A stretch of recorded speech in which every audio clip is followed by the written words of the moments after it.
Beauclair in today once again for Joe. Joe will be back tomorrow morning from vacation. Ryan Porth here with you as well on this Monday morning in Nashville, Tennessee. David Beauclair, you made it back in on this Monday morning. We appreciate it. I did. Overslept a little bit this morning, which I have to say is not hard to do with these hours. It is not. But just by a hair, I'm good. I'd say you were on time, so there was no oversleeping that took place. There was a little scrambling around the Beauclair household. This isn't like the morning where Joe Rexrode showed up at 7:15. Yeah. Oh, that's the standard for being late around here. Yeah. About an hour and 15, hour 20 minutes. I called him approximately half a dozen times in the 6 o'clock hour that morning before he woke up. That did happen. That was a great morning. We had some fun with that. He just came strolling in here. Yeah. Joe was tired. Joe's a busy man. He didn't just come strolling in here. He was all disheveled that morning. Oh, yeah, it was bad. It was a struggle, man. And we've not had any repeat performances of that since then. So I guess that's good. That is time good. Since the show has been launched. It's not bad. One time in 10 months? Yeah. Yeah. We can take that. 10 months? Is that all it's been? Seems like you guys have been around a little longer than that. Good for you. I was about to say, is that a good thing? Yeah. You're still here. That's good. Yeah. That's every day you're here. That's what we've got. We've got a puppy who turns 1 this week, and we say, like, that dog wakes up every morning and her first thought is, "Wow, what a great day!" Yeah. In this business, sometimes if you're on the air, it's a great day. You're right. There's no question about that. We are on the air once again this morning. Yeah. Appreciate everybody joining us after a great weekend of sports. There's a lot to get into from this weekend of sports, especially when you consider it's mid-July. And typically this is a very quiet week in sports. Let's start with Game 3 of the NBA Finals taking place last night. Pretty much a must-win situation for the Milwaukee Bucks. And see if I can go the whole day without calling them the Milwaukee Butts this time. We just did, so. Well, I had to explain what I was doing. But okay. Yeah, that doesn't count. But a big win last night for the Bucks. They get it done 120-100 at home and now have stayed alive in this series. Phoenix still up 2-1 with Game 4 coming up in Milwaukee as well. But this is back-to-back games, David, where Giannis has been pretty much unstoppable. He had 42 in a loss in Game 2, 41 last night in the 120-100 win at home. And the difference in the game last night, number one, Phoenix didn't shoot quite as well on the road. Devin Booker, 10 points last night on 3 of 14 from the field, just 1 of 7 from 3. Chris Paul just 1 of 4 from 3. They didn't shoot all that well last night, other than Jay Crowder, who all of a sudden came alive from the three-point line last night. But Milwaukee's role players shot the ball a little bit better, and Drew Holiday probably at the top of that list. 21 points from Holiday last night, 8 of 14 from the field. And it's funny, when all was said and done, 21 sounded like a really low number for Holiday to me, because every time I flipped over to that game, and I was flipping around from a number of things, so I watched quite a bit of it kind of in fits and starts. But, I mean, every time it felt like Holiday was knocking down a three, and half of them were coming off offensive rebounds, where you thought, Phoenix had a good defensive possession, and then Milwaukee gets the rebound, throws it back out to him, and he just breaks their back. Because there was that stretch there, like 5 minutes to go in the third quarter or so, where you thought, oh, this is getting a little dicey now for Milwaukee. But he made like 2 of them, I think, in that stretch there to sort of keep pushing the lead back to 7, 8, 9, whatever it was at times there. Yeah, absolutely. And now we've got a series. I mean, we said heading into this weekend, I mean, Milwaukee had to win this game. You're not going down 3-0 in the NBA Finals and coming back. I mean, just it's not going to happen in that league. We've seen it happen a couple of times in the NHL. It's not going to happen in the NBA. So a big win from Milwaukee. We'll see if they can keep it going in Game 4. But Giannis, I mean, 40 and 10 in back-to-back games. You start putting yourself in some Michael Jordan, LeBron James, Kevin Durant territory. That's pretty good company to be in. Well, that's something none of those guys have ever done. The only other one to ever do it, Shaquille O'Neal, who was a handful in his time. Oh, by the way. Oh, yes, he was. Make your argument he still is. Still is a handful out there. But, yeah, a great performance last night from Giannis. And, look, if they can tie this thing up in Game 4, all of a sudden this gets pretty interesting. And if that happens, from a rating standpoint, I'm interested to see if you get into Game 5 and it's 2-2 how much do those ratings start to go up at that point? I think that's something very interesting to keep an eye on. So we'll see what happens with the NBA Finals coming up in Game 4. Wimbledon. Novak Djokovic getting it done over the weekend as well. Major title number 20. So that means Roger Federer, Rafael Nadal, and Novak Djokovic all at 20 majors. Pretty incredible. I didn't know that we'd ever see anybody get to 20, and now you've got 3 players all at 20 majors. And Djokovic, again, he lost the first set yesterday, and then he did pretty much just rolled from there. He just did what he does, and it doesn't seem like he's slowing down anytime soon. Like, watching Nadal, and he wasn't even in Wimbledon, and it's injuries that have been the story with him as of late, and Federer coming back in from injuries. And, Federer's 39 years old. So the fact that he's been able to play at this level for this long is remarkable in and of itself. But Djokovic, he doesn't look like he's slowing down anytime soon. And he's a guy, too, like, I feel like I don't know much about him off the court, right? Yeah. Like, I don't know that he has much of a life beyond tennis, which makes me think he could keep going for a while. And to your point of 20 across the board for those 3 guys, I was stunned to see that Pete Sampras has only 14. Like, yeah. I would have thought, okay, Sampras, if he didn't get there, he was awful close, but 14's not even that close. It's amazing, like. And look, I know that I don't know how many tennis fans are out there, but it is kind of amazing in this sport. You're watching, I think, 3 unquestionably the greatest of all time all play at the same time. Yeah, it's pretty amazing to watch that they've been able to do this. I mean, I'm from a period where I think of Borg, McEnroe, Connors. Sure. Like to have those 3 guys all at or near the top of their game at the same time. Like that's I sort of think of that as. You'll never see that again. Well, we have seen it and then some with these guys because there's no Yvonne Lendl coming up and pushing these guys. Like I mean, that's the thing. Here we are. It's been a decade or more that these guys are winning all these tournaments, right? Yeah. Who's next in line? That's a great question. Like who's next? I don't know. You can always identify kind of who's next in tennis, and there's just nobody who like it like. Djokovic was kind of the next guy for a little bit. He was a little behind the other 2, but there's nobody close to these guys still. And it's amazing. I mean, Federer, he was working his way to get back in. He made it to the quarterfinals in this tournament at 39 years old.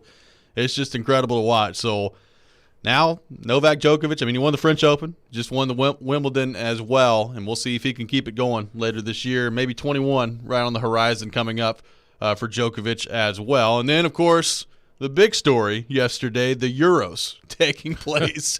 England and Italy in the final at Wembley. And, I felt bad for England yesterday. They were up 1-0 early in the match, scored just a couple of minutes in, and then Italy's able to tie it up. It goes to penalty kicks. And there for a while, I mean, it looked like England was going to get it done in the penalty kicks, and Italy finds a way to win 3-2, technically a 1-1 final with Italy winning 3-2 in penalty kicks to win the Euros. But you could see just the heartbreak on the faces of the English fans, the English players there, and that's got to be a tough one to swallow at home, losing in that fashion. Well, especially to score early and get the crowd going like that. I mean, I didn't get to watch any of that, but I can imagine the atmosphere was just nuts for pretty much the entire match there, and people storming the gate outside, like getting in without tickets. It was pretty nuts. Yeah, and I think you said it on. I think you said it on Friday that it would be so England, to have that game and that match in Wembley, and just blow it and. To be teasing on the verge of victories, kind of the whole way, and just not do it. They did just that. They blew it. They did. Missing the last 3 PKs. Yeah. Brutal. Well, and I said this on Twitter yesterday, and knowing full well that I have no clue what I'm talking about when it comes to this. I mean, penalty kicks are basically a guessing game, right? Like that's essentially what they are. Because if you're the goalkeeper and you wait to see the ball come off the foot, it's too late. I mean, you're screwed at that point. So you're basically just guessing where you think the shooter's going to go. And albeit I've not watched as many penalty kicks in my past as a lot of people have, But it seems like every time the shooter goes just directly down the middle and watches the goalkeeper sail the other way, it goes in every time. That would be my strategy every time. I'm going straight down the middle, buddy. There's something sort of insulting about that, though. It's kind of awesome. You know, it's kind of you're almost mocking the goalie in that regard. One shooter went down the middle yesterday. Wasn't it? It was right in. Italy shooter? Yeah. Went right in. I think it's a good strategy. Do it until somebody stops it. It's not a bad strategy. Yeah. But, man. It's a better strategy than whatever England came up with in those last 3 PKs. Oh, and I feel bad because, like, their last 3 shooters, I think one of them was 21 and the other 2 were 19. That's a lot for young kids. I think 2 of them were late subs and extra time just for the penalty kicks. Yeah. Like, they came in the 119th minute for the penalty kicks, and both of them missed. Well, that's got to be a lot of pressure. I mean, you're coming in, and it's almost like golf where you got maybe a little bit too much time to sit there and think about it a little bit rather than just having to react. And you can tell, I mean, one of them put it right off the post. They beat the goalie, put it off the post. That's a tough one right there. Ugh. Just the sheer dejection on their face after missing those shots. It was, look, I didn't really care who won the game one way or the other. I mean, I picked England to win the game, but it wasn't just going to totally destroy me if Italy won that game. And I felt like a little pressure watching it. It was nerve-wracking in a good way.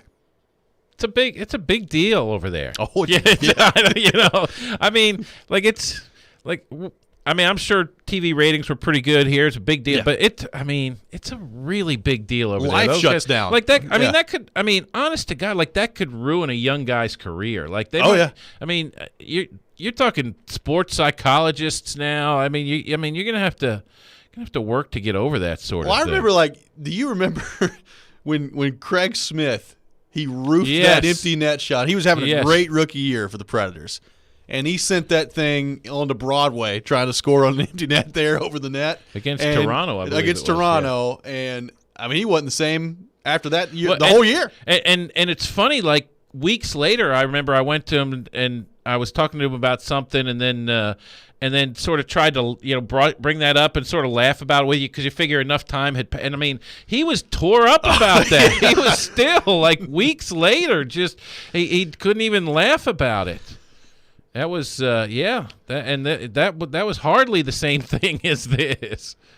So hopefully the English players have some time to recover as they move forward. I said Friday that the beers would be flowing in England.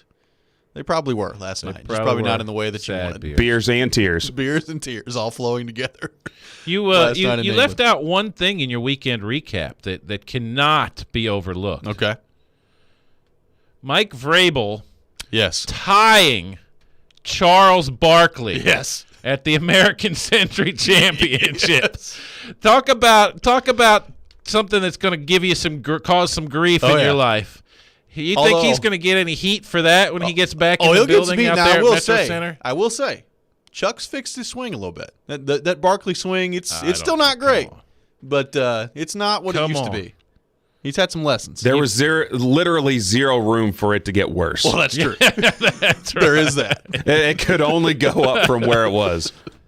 There is that. Your Tennessee Titans coach tying with the guy who is renowned as maybe the worst golfer on the planet. Vrabel, he doesn't have time for golf. He's all about football, that guy. That's right. Big football guy, Mike Vrabel. That's right. He said that in a press conference actually about 2 weeks before the tournament. He was involved in a promotional thing where he said when he was in college, Urban Meyer had said to them one time that Lou Holtz told him, Urban Meyer, that he didn't want coaches who were good golfers because that meant they weren't spending enough time recruiting. And Vrabel's like, I've always remembered that. So apparently Mike Vrabel has spent a lot of time this offseason trying to fix the defense and whatnot. People can feel good about that at least, apparently. Really identifying the kicking game, all kinds of stuff going on. This was his third go at the American Century Championship and his worst showing by far. And we are off and running today here on Robby and Rexrode, streaming live on YouTube, on Twitch, and on Periscope as well. And another big event over the weekend, the Major League Baseball Draft, and maybe a surprise landing spot for Kumar Rocker from Vanderbilt. We'll get into that coming up next. This is Robby and Rexrode here on ESPN 102.5 The Game.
With the second pick of the 2021 MLB Draft, the Texas Rangers select Jack Leiter, a right-handed pitcher from Vanderbilt University. Of some of With the trades they've made of the they've 2021 MLB Draft, the New York Mets select Kumar Rocker, a right-handed pitcher from Vanderbilt University. Big day yesterday in the Major League Baseball draft for Jack Leiter and Kumar Rocker. We knew that coming into the draft. We knew those two were going to be going in the first round, and we thought pretty high, but maybe a little bit of surprise yesterday in the draft as well. You heard it there on the audio coming back into the show. Jack Leiter going second overall to the Texas Rangers yesterday. I don't think a big surprise there. I would have been shocked if Jack Leiter found his way out of the top two picks. But Kumar Rocker sliding all the way down to 10th overall, David, yesterday, being selected by Willie Donnick's New York Mets. I guess to start with, and there's a lot of different layers to this, but we'll start with a simple question. How surprised were you that Kumar Rocker slid all the way down to 10th overall in the MLB draft? I was shocked. Actually, I had read something, I think Friday afternoon, where the Kansas City Royals apparently had been on the record saying, if he's there for us at number 7, we're absolutely taking him. And they lied. They did. Nobody lies when you're talking about the draft. Come on. Come on. This is a guy who was pretty much everybody's number 1 going into the season. And what happens, that's not always a good spot to be in, because what happens then is everybody starts looking at reasons not to take you number 1 as opposed to reasons they should, and I have to believe that's part of what happened to Kumar, that he was in such a solid position at the start of the year that every start everybody's sort of nitpicking at him and looking for, okay, it's kind of the why Peyton Manning didn't win the Heisman discussion. That's when you're so obvious at that spot. That's kind of what happens. But yeah, I mean, 10 shocked me. I actually had the draft on, and it got to a point where you're thinking. And I was curious because Tim Corbin was on the MLB.com coverage, and I was wondering what that was like for him if he was starting to stew over that a little bit, and because if he was, he certainly did a good job not showing it. But I would think even as it is, that's the third time Vanderbilt's had 2 picks in the top 10 of a particular draft now. That's not too shabby. Not too shabby at all. And, on Friday we kind of went through, the pitching history of Vanderbilt. I mean, there's so many. Sonny Gray, David Price, Walker Buehler. I mean, the list goes on and on and on for successful pitchers that Vanderbilt has trotted out there. And I realize we're kind of close to the forest here in Nashville. We've seen Rocker and what he's been able to do. And I said it, after the College World Series. I think you can make a pretty good argument that maybe Kumar Rocker is the best Vanderbilt athlete we've seen. I mean, just based on strictly what he's accomplished and the big game moments that he's been able to pitch in. But it does kind of feel like, sliding down to 10, that these other teams like the Angels and the Rockies and the Royals, as you mentioned, who had the opportunity there to select him, it does kind of feel like this could be a pick you look back on and maybe regret somewhere down the line if you're one of those teams. And again, it's different. It's different with baseball. Yep. Like even the top 10 picks, none of these guys are joining their teams next week, and I mean, it's gonna take them a little time, and so it's not like. It's not like there's the immediate comparison to everybody who was drafted right around you the way you get in the NFL, for example. But there's within a few years, and I would think Rocker, even among most of the top 10, I'm thinking he gets to the NFL or the major leagues, excuse me, a little bit quicker than most of those guys, just because. There doesn't need to be as much in terms of the physical development. Yeah. I mean, he's a man already. He's going to be able to get out there and be sort of intimidating in some way, at least, to even to major league hitters. Ryan Porth, what did you think of Rocker sliding in the draft? Because I looked at a lot of mock drafts, and I saw a couple him going at 6, at 7, at 8. I don't think I saw any where he slid all the way down to 10. How surprised were you that Rocker slid to the New York Mets? And could this be a big day for the New York Mets? We know Willie has struggled. It's been a tough time to be a Mets fan. But Willie was excited yesterday on Twitter. He was fired up. Willie was the first person I thought of when Rocker went to the Mets. That I think Willie Donick is going to MLB.com right now and ordering his Kumar Rocker jersey. Willie's going to have a big smile on his face all day long. Yeah, today. Mrs. Beauclair said the same thing. That was her first words out of her mouth was Willie Donick's happy. Yes. Oh, yeah. Yes. Oh, yeah. I wasn't necessarily surprised, especially as the first round went along. I mean, everybody on Twitter that knows what they were talking about with the MLB draft were like, this is not what anyone expected because of kind of the uniqueness of what the last couple of years have been for scouting. Yep. That it wasn't as predictable as most years.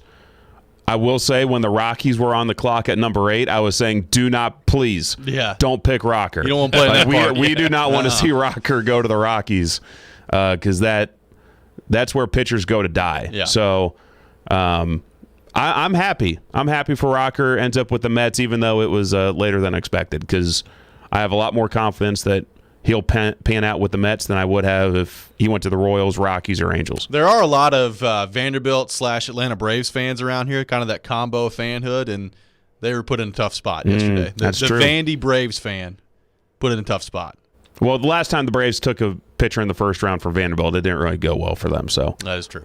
Because Kyle Wright has not panned out. That is true. I had a moment, though, too, where, because we're having this discussion, and at a point yesterday I thought, how terrible is it that it feels to me like getting picked 10th overall is some sort of failure or some sort of disappointment for Kumar Rocker. I mean, it's ridiculous that that's the case, but the expectations for him being what they were, it felt like a disappointment. Now, to the video I saw him at home with his parents, it certainly didn't look disappointing to them and good. I would assume he has the proper perspective on things, but me, I don't. I was fired up about it. I was. It felt. Well, you had him going 1-2 overall. I did. That was one of my bold predictions. Yeah. That's why we do Call Your Shot Friday. Gotta throw it out there. Dan Mullen on ESPN, who is not to be confused for the Florida head coach, Dan Mullen. But Dan Mullen putting out there on ESPN.com, quote, if there's going to be a true ace in this draft, it's going to be Jack Leiter. Leiter, along with Vanderbilt teammate Kumar Rocker, was the talk of college baseball this year, and he has the stuff to match the hype for a franchise in need of high-end talent in its minor league system. So a lot of people feel like Jack Leiter's a can't-miss prospect. And I guess when you go number 2 overall, that's got to be the feeling. He's a winner. He is a winner. Guy's got great stuff. He's got the bloodlines. He does. I'm sure from a baseball perspective that sense of, it's the same thing like you hear about with coach's son and quarterbacks all the time. Leiter sort of got that. His dad's been in his ear his whole life, talking to him about pitching, and that there's got to be that sense of he understands pitching in ways that even the other most of the other top prospects probably don't. By the way, were y'all watching ESPN's coverage towards the end of the first round? No, I was out by the end of the first round. So they just randomly had technical difficulties and left the draft. I just said I'm done with it? After like the 28th or 29th pick, whoever was talking on set, the audio just disappears, and then they go to break like 5 seconds later. They bring it back, and God bless Chris Burke. He's trying to host solo for like 2 picks, and he's like stumbling all over his words. And clearly someone's in his ear because he'll stop mid-sentence and then he'll continue. And then they just left the draft. He was like, all right, coming up next is SportsCenter. Like, the first round is still going on. There's still a draft, man. And it goes to Scott Van Pelt. Scott Van Pelt didn't even say, hey, we had technical difficulties in Denver for the draft. It was just the draft just stopped happening on ESPN, and it just goes straight to NBA coverage. It's like, what's happening here? That's a tough one. I will say, too, I've never been terribly impressed with Rob Manfred as a commissioner, but I thought he had good energy with the picks. Where Goodell's shtick always feels so staged and contrived to me. I felt a little bit of genuine enthusiasm from Rob Manfred yesterday. So enthusiasm from Carl Ravitch, too. Yes. See, that's an off the air thing. People aren't going to know what that's just you taking a shot at Porth for no reason. This is just why we need a camera. Until we get a camera on Porth, I'm going to continue to do this. I'm just going to tell people that's Robby being ugly to Porth. That's what I do. It's what I do on a daily basis here on the program. Yeah. At Magoogs on Twitter says sliding isn't the same in the MLB draft as the NFL draft. All Mets are going to pay him a top 5 bonus money. It's part of what drives me nuts about the MLB draft. Teams go cheap with their top picks in order to spend later. Yeah, well, the Astros went cheap on their number 1 overall pick of Carlos Correa a few years ago, and that worked out. That worked out for them. Dan O'Dowd on MLB Network, because they got into that discussion a little bit about signability and how you're going to manipulate your pool and whatnot. And he said it makes him crazy when teams think that way. He said when I've been in those rooms, he said it's been, we just got to get the best player. We'll figure out how to spend the money afterwards. Yeah. But this business of, well, I'm gonna pick this guy now so that I can pick this guy later and have the money to give to the guy I pick later. He's like, he goes, that is just a ridiculous way of thinking to me. But apparently a bunch of ML teams do it that way. Apparently so. Works out for some, not so well for others. That's it's kind of the name of the game when you get into the Major League Baseball draft. Coming up next, we will get back into a really tough way to end the game yesterday in the Euros that had people on social media and throughout really the world irate at the way that game ended. And that sparked a conversation that we could throw into all sports. What is one rule in sports that you absolutely hate? We'll get into that coming up next. This is Robby and Rexrode here on ESPN 102.5 The Game.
He's got to score here to keep England alive. And he doesn't! And Italy are champions of Europe! They do it in a shootout. They did it the hard way. Behind after after 2 minutes, and again after penalties, and England are foiled again, and at Wembley.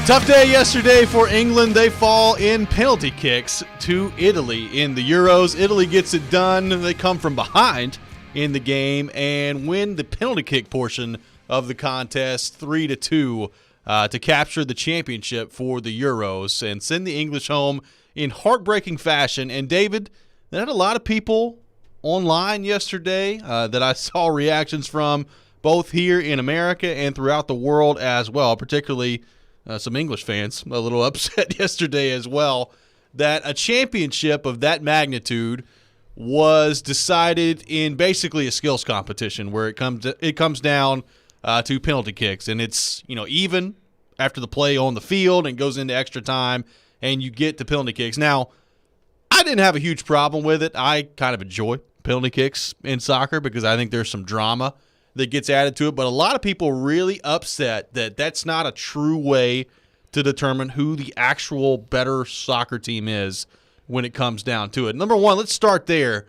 What are your thoughts on penalty kicks? Do you have a problem with a tournament ending that way? And then we'll take this conversation to sports as a whole in general, with a lot of rules out there that I think are stupid and maybe need to be changed at some point. This discussion comes up every time. Yep. There's a major soccer tournament that comes down to penalty kicks, and in soccer, I don't have a problem with it. I mean,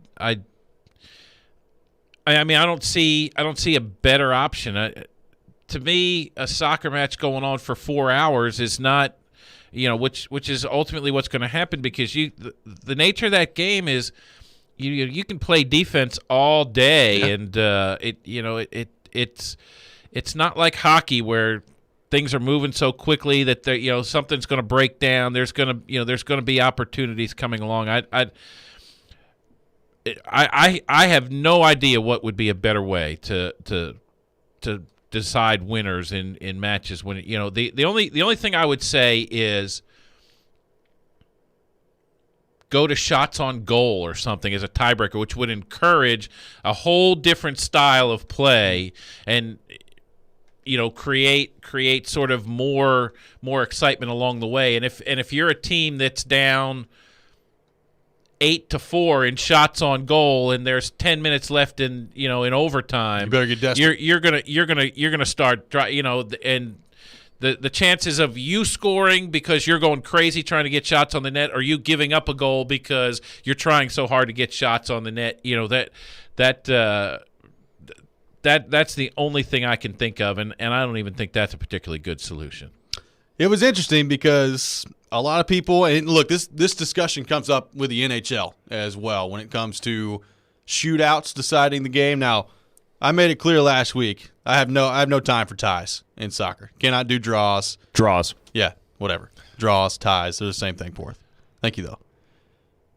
I'm just making sure you have the soccer lingo. I know. I'm just pointing it out there. I don't like that. That's something that as I continue to evolve in my soccer fandom, you're going to have to get used to. This is a little aside too. I go back and forth in this.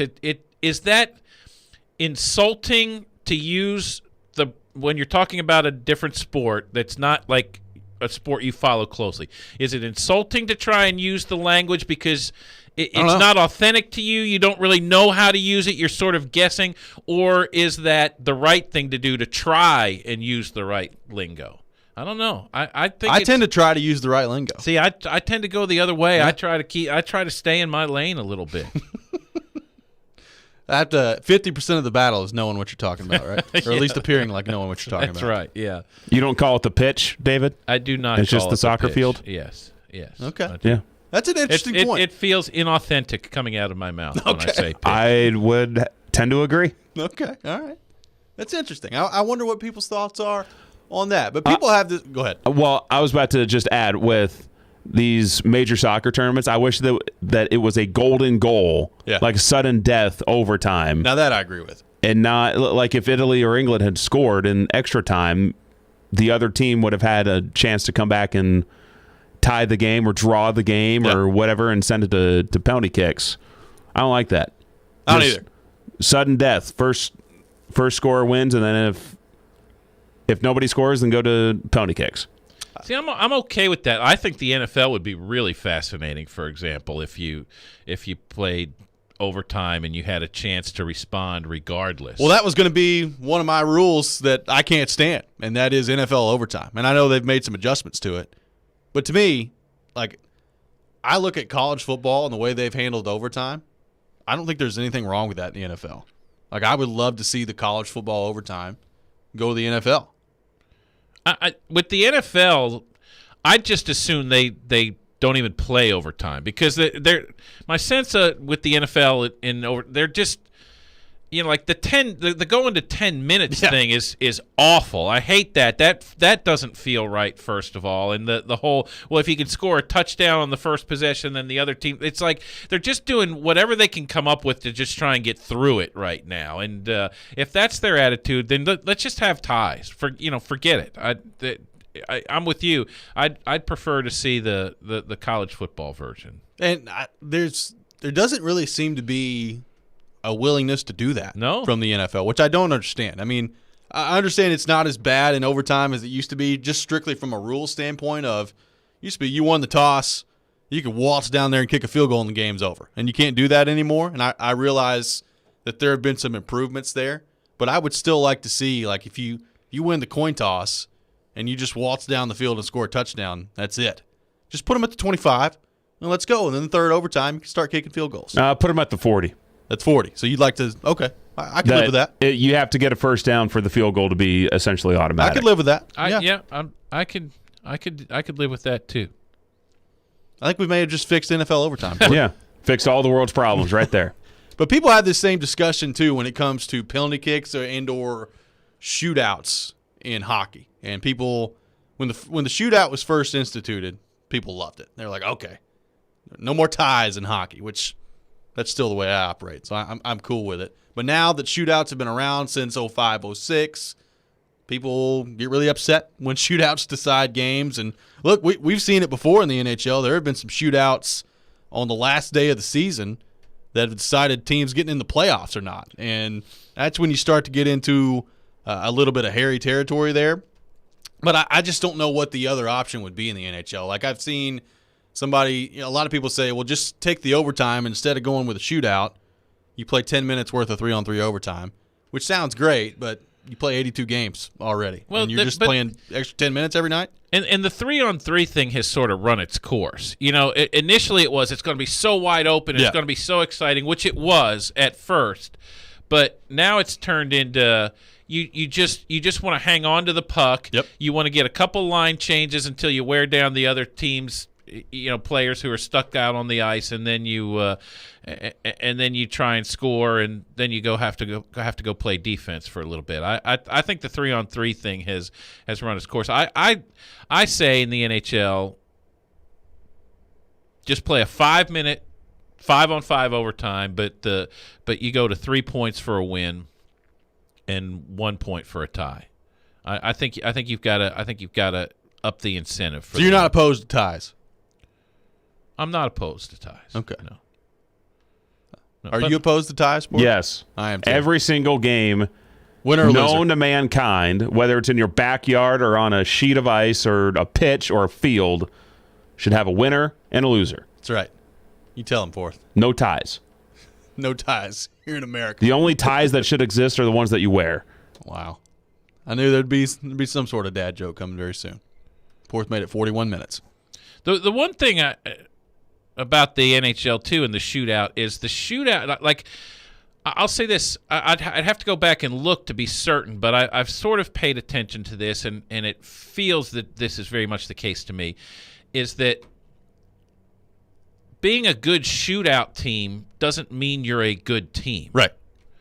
Like, teams get in the playoffs having won a lot of shootouts during the season, and it feels like those teams very rarely do anything in the playoffs. Like the Predators, for example, tied for the most shootout wins this year. Yep. Were they a good playoff team? Did that mean that they? No, but I mean they only had one more win than Carolina. But let's look at it. Like Vegas only had one shootout win during the year. They're playing deep into the season. Yeah. No, I think there's something to that. And look, a lot of times Tampa Bay only one shootout win during the season. Yeah, they're just blowing people away before the shootout. Yeah, I think that's so. From that perspective, I think the NHL legitimately needs to look at this because it's not a means of identifying the best teams. I don't think. Johnny on Twitter says, "I'm with Porth. In major soccer tournaments in extra time, if a team scores, it should be over. That's how it works in Olympic hockey, and we all remember from 2010 a beautiful moment." And Johnny, of course, residing in Vancouver, I'm sure he does remember in 2010 the Winter Olympics when Sidney Crosby beat the Americans in overtime. I don't know if it was a beautiful moment for people here. Yesterday very much felt similar to Canada winning gold on home ice and England trying to win the Euros on their home pitch. Yes. Not quite the same end result. No. England does not have Sidney Crosby. They do. They do not. Although, great penalty kick shot by Harry Kane there. Just needed him to shoot every time. Well, Did do a TJ Oshie. Yeah, go TJ Oshie out there. Just Harry Kane every time. well, can't you do that after the first 5? Yeah. You can just send the same person out there? Yeah. Just didn't quite make it that far. One shot away from Harry Kane coming back out there as a repeat performance. We'll continue this discussion when we come back. Got some thoughts to get to as well on our text line driven by WilsonCountyHyundai.com. 615-737-1025. 615-737-1025. What are some rules in sports that you absolutely hate? We'll get to that coming up next. This is Robby and Rexrode here on ESPN 1025 The Game.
Welcome back in, Robby and Rexrode here on ESPN 1025 The Game. Robby Stanley, David Beauclair from SI.com, and today Ryan Porth as well. Taking your thoughts on our text line driven by WilsonCountyHyundai.com, 615-737-1025, 615-737-1025. After the penalty kicks yesterday that sent England home, Italy the winners of the Euros.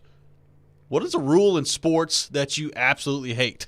Bill texting in on the text line. I played, to your point, David, I played soccer for 9 years. It's my favorite sport, but I hate the lingo. It makes it sound stuffy and elitist like tennis. And what's the big deal about not using proper lingo? We call the game soccer when it's called football everywhere else, so why not change the lingo to more familiar terms? That's a good point by Bill. Yeah, it is a good point, but I also think that I said last week, we have stopped in a lot of ways trying to Americanize soccer and understand that is true. It succeeds around the world as is because it has its own strengths and its own virtues and whatnot, and we've stopped trying to co-op it for ourselves. But I think as you grow up, the younger people probably should maybe pay a little more attention. But like I say, when I say it, I mean I grew up saying soccer, I grew up saying field, I grew up saying tie, not all these things. At my age, it just doesn't sound right for me to change. Ron on the text line has got a couple of changes to make. Good morning, guys. I think the NBA should be best of 5 only, and that the NFL should add more players to the roster so we can do a best of 3. I know it's a physical game, but that's why I say make the roster bigger and give the fans what they want, plus more money for everybody. It's just a wish. Then we got the NFL going to a best of 3. All the way through the playoffs. That's a lot of games, man. You imagine 3 games in the wild card? You can have the Chiefs and Buccaneers sit out for a month while the wild card round is a best of 3. Just at home. Yeah. That would be a 3-game championship series, though. That'd be something. That would be entertaining. Tampa and Kansas City 3 times. Maybe some offensive best of linemen 3 for the Super Bowl. do it in like 18 days too. Like don't even spread it out over 3 full weeks. Like squeeze it in there a little bit. I don't think it's going to happen. I don't think it would be. No, but that would be entertaining. It would be. It would be interesting to watch, that's for sure. Got a texter on the text line driven by WilsonCountyHyundai.com. Starting with a runner on second in extra innings. They hate it.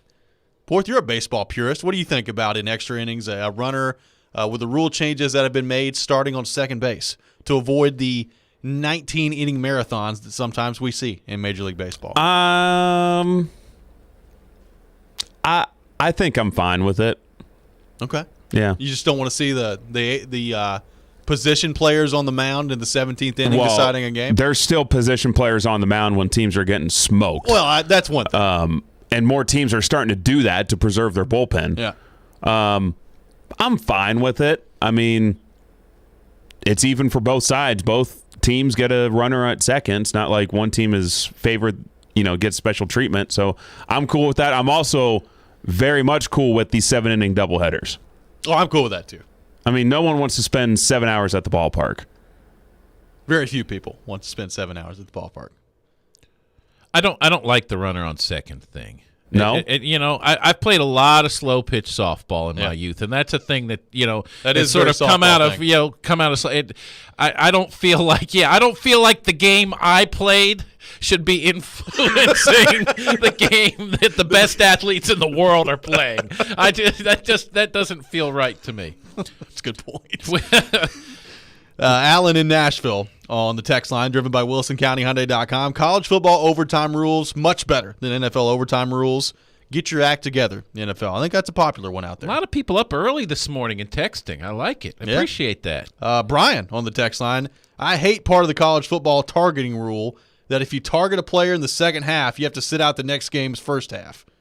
That is, especially on some of these borderline calls of targeting that we see in college football that are very controversial. And I get why the rule's in place, and Rexrode and I had a heated discussion about this last year in the college football playoff. I get why the rule's in place, but I do feel like at times maybe it's too punitive. Obviously you want to discourage people from taking headshots, so that's why the rule is what it is, and I don't know what the perfect solution would be, but I think the thinking it does feel like, second half of a game, you have to sit out the first half of the next game. That's a lot. I think the thinking is 10 years from now it's not going to be an issue. Right. Because that you're eventually you're going to legislate it out of the game where players are just they're gonna learn and not attack in that way. But this is what we have to deal with for now. For me, it's not a rule that exists, but I want a rule. I want I'm going to say it. I'm just going to come right out and say it. Baseball needs to get rid of the shift. Oh, I agree. The NFL can set rules that say X amount of guys have to be within a yard of the line of scrimmage, and you have to have so many guys on this side of the end of the line, so many guys on this side. You have rules that limit how many guys can be on each side for a kickoff now. All those sorts of things. You can say, Major League Baseball, that you have to have 2 guys on the left side of the infield, 2 guys on the right side of the infield. You can't have 3 outfielders all on one half of the outfield. You'll put guys in their positions. I agree with you. Now, the counter-argument to that is going to be, if you're a hitter, why don't you learn how to hit the ball the other way? I agree with that, too. Yeah. I agree with that, too. You can't tell me that Major League hitters can't choke up on the bat, slap the ball the other way a couple times, and make defenses pay for that. Or just bunt. No one bunts anymore. I hate bunts, but if there's no third baseman there, learn how to just put one down the line, drop it man. down the third baseline. Yeah. There's something called batting practice where you can learn how to do that. Yes. If you take batting practice. This Best is true. hitter in the game right now. Shohei Ohtani won't know how to bunt down the third baseline. No time for batting practice. He just puts him in the upper deck. That was that Friday night? By the way, it was a monster. Can I go on a little bit of a 20-second rant here? Yes, you can. There is no way on God's green earth that ball only traveled 463 feet. I don't know what kind of StatCast or whatever analytics system they have in Seattle. Get the tape measure out. Shohei Ohtani hit that about 800 feet, not 463. I mean, it still hasn't landed. I don't know if it was 800. But that was a moonshot. If you missed Shohei Ohtani's home run Friday night, it was unbelievable. It was probably it looked like it was every bit of 500 feet. The guy feet. needs to stop now. He's just showing off. Yes. He's a show off. It really is. Go. It really is a treat to have that guy in Major League Baseball. Somebody tweeted a picture from where it landed. Yeah. Unbelievable. There is no way that went 463 feet. Like MLB Network or somebody put out a video of a home run that happened yesterday that they said, oh, this went 475 feet. No, that ball did not travel farther than what Ohtani hit on Friday night. It was the most majestic home run I have ever seen. It landed in a spot where baseball should not go. No one was in the crowd. No. There's no one up there. There are 3 people in that section. Got to hit over their heads. That's a good one, Porth. I like that. I will say, and this has nothing to do with the way that games end, but the rule in sports that drives me crazy the most, and I may have brought this up before, I don't know how in football, everywhere on the field, if you fumble the ball and it goes out of bounds, the ball's just out of bounds there, but all of a sudden, you get to the end zone, you fumble the ball out of bounds, and it's a touchback, and the other team has it without having to recover the ball. It drives me nuts. Just put the ball out of bounds where the ball was fumbled. But this fumbling and the ball going through the end zone, and all of a sudden that just constitutes the defense getting the ball back, I think is the dumbest thing in sports. It is randomly punitive. Yeah, exactly right. I mean, it doesn't seem to.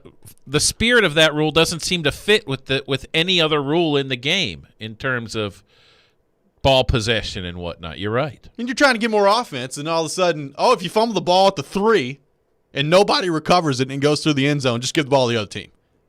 Who thought of this? Why is that a rule? Yeah, what did the defense do to deserve the ball there? Yeah, recover the ball. If you want the ball back, get it before it goes out of bounds. This is stupid. It's a fair point. I heard Jared last week say, put it at the 20-yard line. Why do you have to make that a special thing with fumbling when you're at the goal line? I don't get it.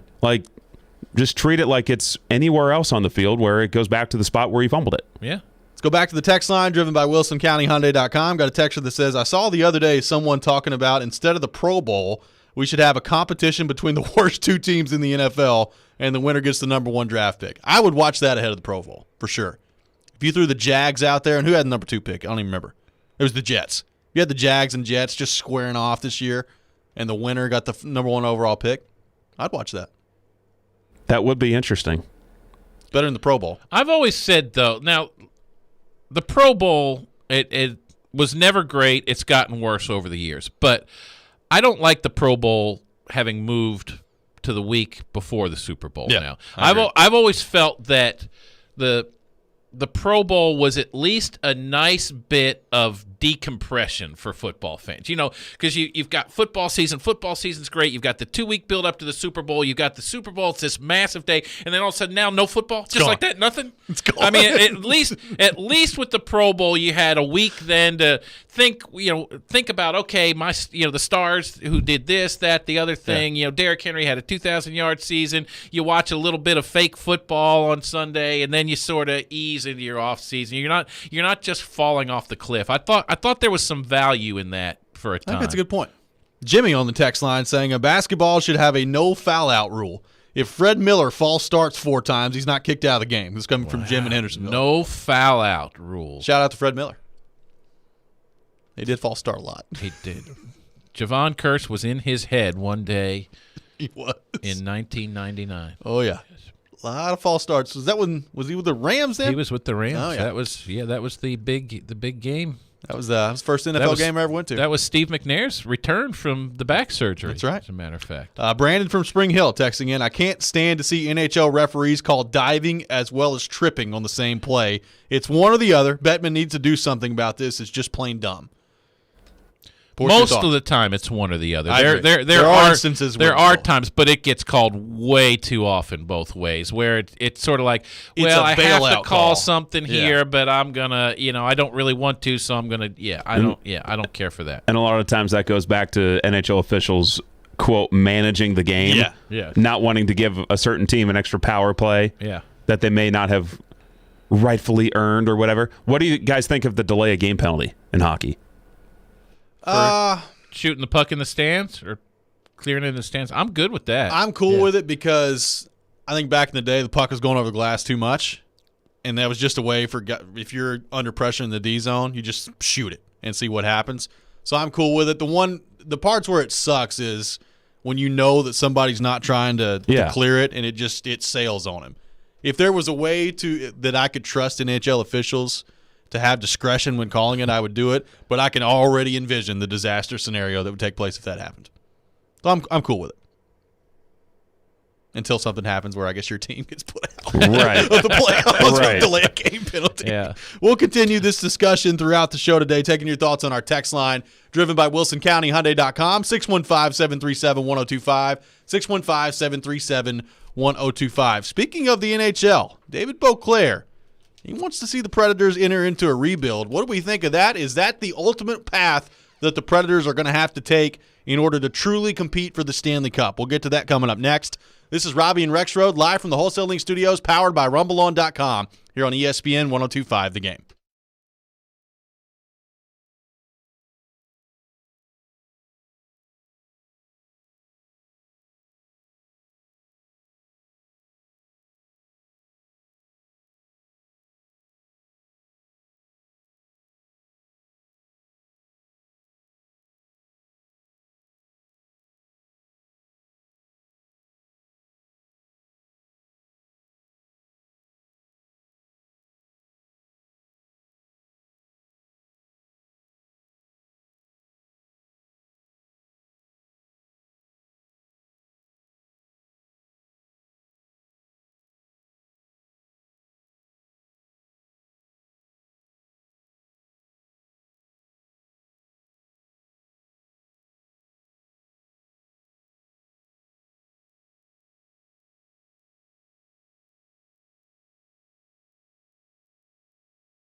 Welcome back in, hour number 2 of Robby and Rexrode here on ESPN 102.5 The Game. Robbie Stanley, David Beauclair from SI.com, and today for Joe Rexrode, who is still on vacation. He'll be back tomorrow morning. Ryan Porth here with you as well on this Monday morning in Nashville, Tennessee. Taking your thoughts on our text line, driven by WilsonCountyHyundai.com, 615-737-1025, 615-737-1025. And, David, we had a lot of discussion on Friday about the Nashville Predators and some decisions that they've still got to make this offseason. Victor Arvidsson is out.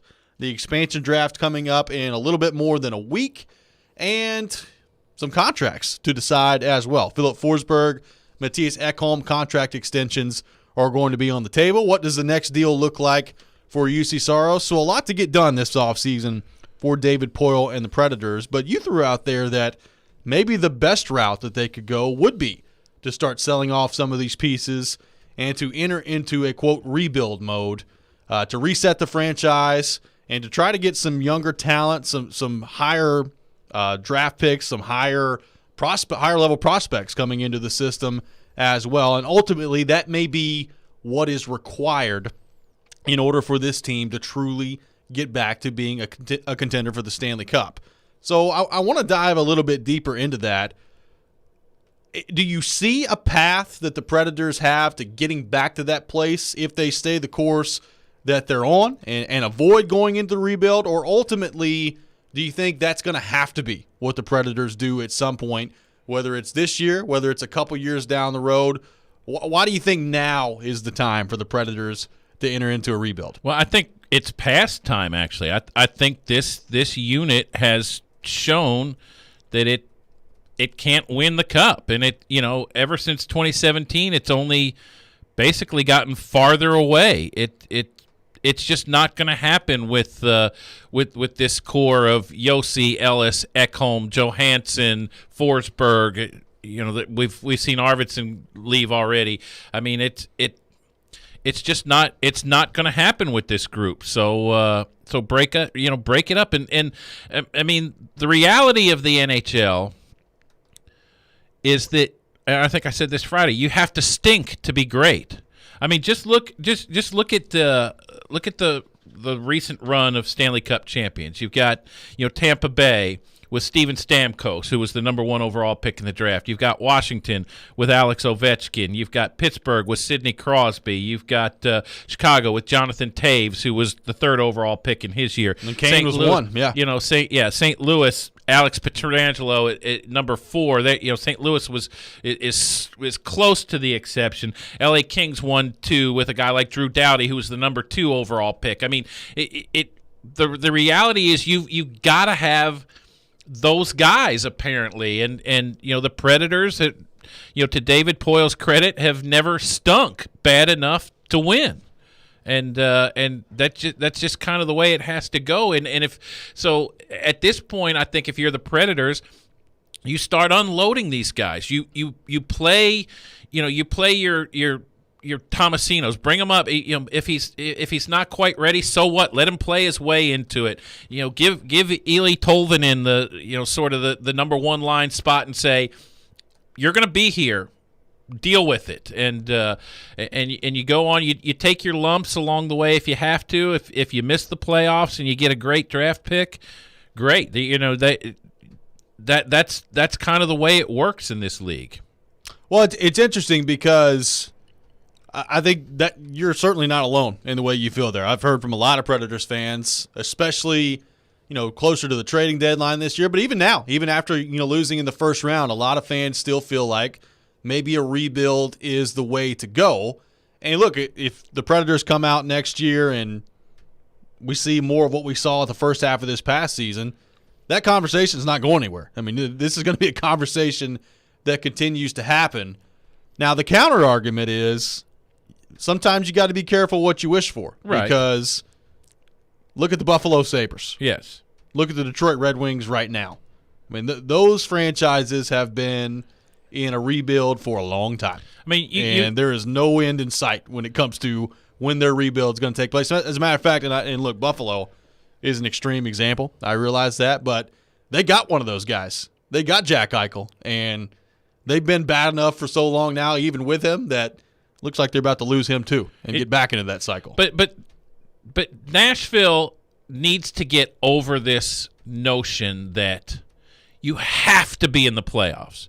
I mean, if you're in the playoffs and you lose in the first round every year, is that worth anything? Like look at Tampa. Tampa 1, 2, 3, 4, 5. Tampa missed the playoffs 6 years in a row. Then 2 years later, in 2003-04, won the Stanley Cup. Yep. Missed the playoffs 5 out of 6 years between 2006 and 2013, made it to the conference finals in 2016. Missed the playoffs the next year, and now have won 2 of the last 4 cups. You know, it's okay to miss the playoffs every now and then, and even, you know, a couple years in a row. If you have a plan, if you're building to something, then it's okay to do that. You know, this business of just getting to the playoffs and then leaving the playoffs almost as quickly, it's not worth anything to a real championship pursuit, I don't think. I mean, yeah, it keeps fans interested during the regular season, and you're selling tickets and what have you, but you know, I just don't see. Now, I'll say this to counter myself. You know, Chicago missed the playoffs 7 times in 8 years, and then won the Stanley Cup 3 times in the next 6.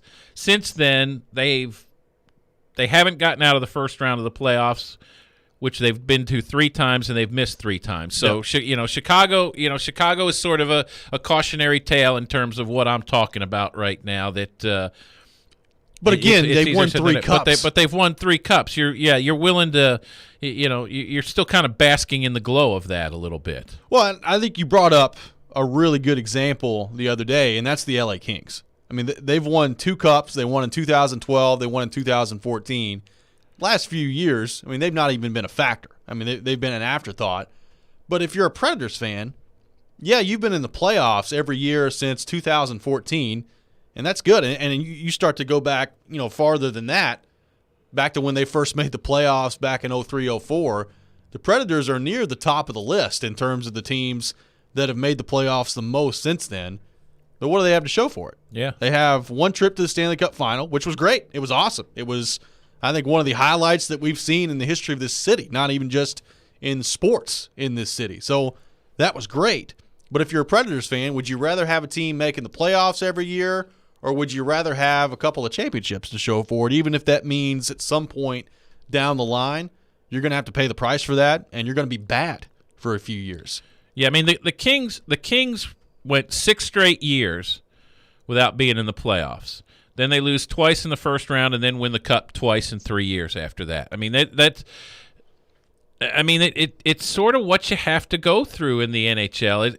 As strange as that is to say, and you don't want to stink. Nobody wants to stink, sure. but you know, I think the point is you try to find a way to do it where the stinking part is just a year or 2, and then you go, because like nobody wins the cups without getting to draft one of these guys really, really high right now. That for some reason that's the way it works. Well, and I think, and another part of this is the business part of it, right? I mean, I think if you'd have had this conversation in 2007 or 2010 or 2012, I think it's a different conversation than it is now. Like, I think it was important back in those days to make the playoffs. I think it was important to get that revenue. I think it was important for all those things from a business standpoint to take place. I'm not saying it's not important now to have those, but I think this franchise, the growth of the city, the fan base, I think it's a lot stronger now. And I think you can survive a few years of being bad to ultimately try to be good again and compete for a title, I think, in a much different way than you could back in 2007 or 2008. And to be clear, I'm not advocating tanking, right. But I'm saying go young. Go, you know, get over this notion that everybody sort of has to incrementally work the way. Throw these kids in the pool. Maybe the kids you have now are great, and maybe they deliver something unexpected. But it's clear that this group doesn't work or doesn't work well enough to win a cup.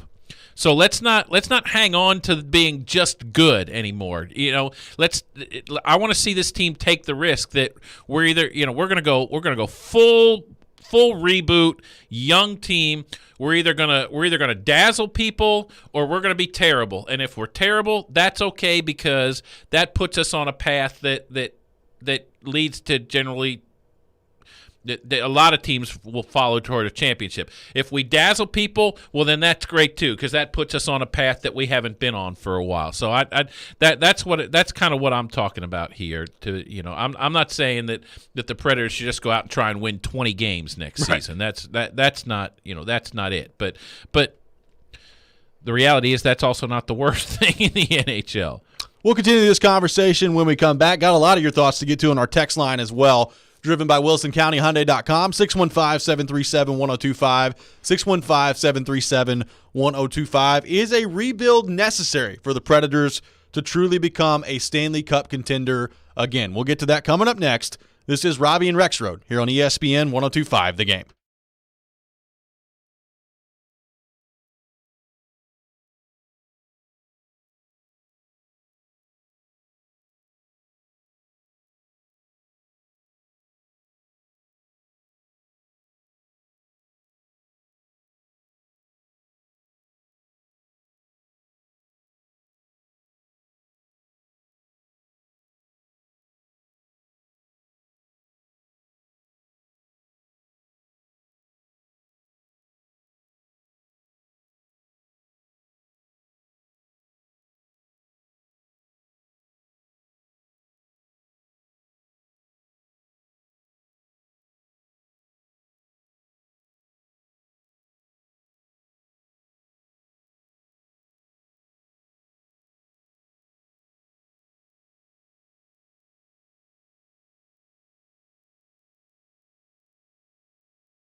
Go to theGameNashville.com to check out Nashville's best deals. Get a $50 gift card for only $25 to Nashville's newest and largest axe throwing venue, Bad Axe Throwing Nashville in downtown at 648 Fogg Street. Aim for a great time at Bad Axe Throwing Nashville while enjoying panoramic downtown views, live music on the Bad Axe stage, curated cocktails from the full bar, and a Northwoods-inspired menu with a southern twist. Get yours now while they last at theGameNashville.com. Welcome back in, Robby and Rexrode here on ESPN 1025 The Game. Robbie Stanley, David Beauclair, Ryan Porth here with you on this Monday morning discussing the Predators and their path to getting back to Stanley Cup contention. Does it involve a rebuild? Is that going to be necessary for the Predators at some point to get truly to Stanley Cup contention? Taking your thoughts on our text line and our phone line as well, driven by WilsonCountyHyundai.com, 615-737-1025. Let's go to our phone line. Ryan from Hermitage wants to weigh in on the Predators. Ryan, thanks for calling into Robby and Rexrode. Morning, guys. A rebuild is not necessary. You look at the Edmonton Oilers right now. They have arguably the best two players in the NHL, and McDavid and Draisaitl, and they can't even get past the second. They've gotten past the second round once with both them players on the roster. Then you look at players like Tarasenko, Sebastian Aho, David Pastrnak. They weren't the top 5 picks Pasternak was the 25th overall pick in the one draft, and I think Tarasenko and Aho were the 15th overall pick. It all has to do with how you draft. You don't have to have the top pick to get back to Stanley Cup championships. You just have to know what players work for the system. And honestly, a retool this year will be good for the team. But you do have to give it to some players. I think Ellis does still need to have to go, and Duchesne both need to have to go. But you retool this team and get some players that will play key positions they need, and this team can make it back to championship performance. Look at the 2017 team. There wasn't many big names on that team. There was a lot of key players on the team, and not big-name players. Hey, thanks for the call, Ryan. We appreciate it. I mean, look, there as he pointed out, there are different ways of doing it, and the Blues, I think, are a good example. Now, people point to the Blues a lot. The biggest reason the Blues won the Cup is they had a goaltender that just absolutely caught fire. That was reason number one. They had a good team earlier that year. They couldn't get a save. I mean, Jake Allen couldn't stop a puck. And then all of a sudden when Jordan Bennington came in and he was able to make some saves, I think you kind of saw how good that St. Louis team was as a whole. Now, did they have top-level guys on that team? No. And to Ryan's point, it doesn't have to be that way all the time. But the trend is you need some top-level guys to win a cup. To Ryan's point, the Predators have drafted well. You know, when you talk about a guy like Patrick Hornquist, who's the last pick in the draft, and look at what he did for this team. When you talk about Pekka Rinne, who was an 8th round pick, I guess. Yeah, it doesn't even exist not anymore. even an 8th round anymore. You know, there's been a lot. You know, Roman Josi was a 2nd round pick. Not even. I mean, the Predators have been. They have made a lot of really good draft picks over the years, but he said to get back to a championship level, they've never been a championship team. They won one President's Cup, get bounced in the first round of the playoffs. Well, they made it to the Stanley Cup final once, but they barely made it into the playoffs that year. They've not been a championship team, and for whatever reason, you have the teams that are winning the cups are the teams that. And Edmonton is a great example of how this is not a guarantee, to his point also. But it seems like where the Predators are and what they've done with this group, it's not it's not going to happen. So do something different now. Let's go to our text line driven by WilsonCountyHyundai.com. Jeff texting in. I don't necessarily disagree with David on the Preds' need for a rebuild, but if they go down that road, the rebuild has to start at the top. Poyle can't be allowed to be the architect of a rebuild. New blood is needed at the general manager spot. I don't disagree with that for a moment. And David, if it ended today, David Poyle's contributions to this town and to hockey in this town and hockey in this country and everything, monumental, no question about that. But you're talking about a guy who has been an NHL general manager for 37 years now, somewhere around there, whatever the number is. Has gotten one team past the conference finals and only one other team to the conference finals. I mean, his record is what it is, and I say this all the time. 2017 was the outlier. It wasn't a new norm or anything like that. It's sad to think in a way, but that's likely as good as it's going to get for him now. Go back to the text line. Got a texter that says it's the same as asking if you want the Titans to go to the first round of the playoffs every year and lose, or miss the playoffs for the next 2 or 3 years and then win a Super Bowl. I'll take a few years of losing for a Super Bowl if you're the Titans. I think that's a good comparison here with the Predators. I think you'd probably take a couple of years of losing if it meant getting back to that point. Now, to your point and to Ryan's point, who called in, the problem with that is there are no guarantees in this business. There's no guarantee that if you go young, that it's all going to work out. Good. I mean, you could just end up in purgatory. As you said, you could become the Buffalo Sabres. That is not a place you want to be. Nobody wants that. But it's interesting that we're even having these conversations because Nashville as a pro sports city is still fairly young. Sure, but we've sort of grown past the point where everything is new and exciting. Now it's like, okay, both teams have been to the playoffs, and both teams have come close to winning championships, and there's been great players and individual awards, and there's all magical moments, all this stuff, and it's getting more. All these things have kind of been crossed off the list, and eventually you get to the point where, damn it, I want a championship. Yeah. If you're a fan, and that's sort that. It's nice, I guess, as a guy who grew up in Philadelphia, home of the pro sports losingest franchise ever, the first to ever lose 10,000 games. I mean, it's nice to see the fan base here, the sports scene here, getting a little more jaded, and getting a little bit sour about things. I like that. It's and. That's one of these teams is going to have to deliver a championship at some point, and that'll be magical for this town. Jim on the text line: the Preds taking one step back to take two steps forward is a great strategy for building a cup contender, but it's not as profitable from a business model standpoint as the mediocre middle and making the playoffs. Great show, guys. Appreciate you, Jim.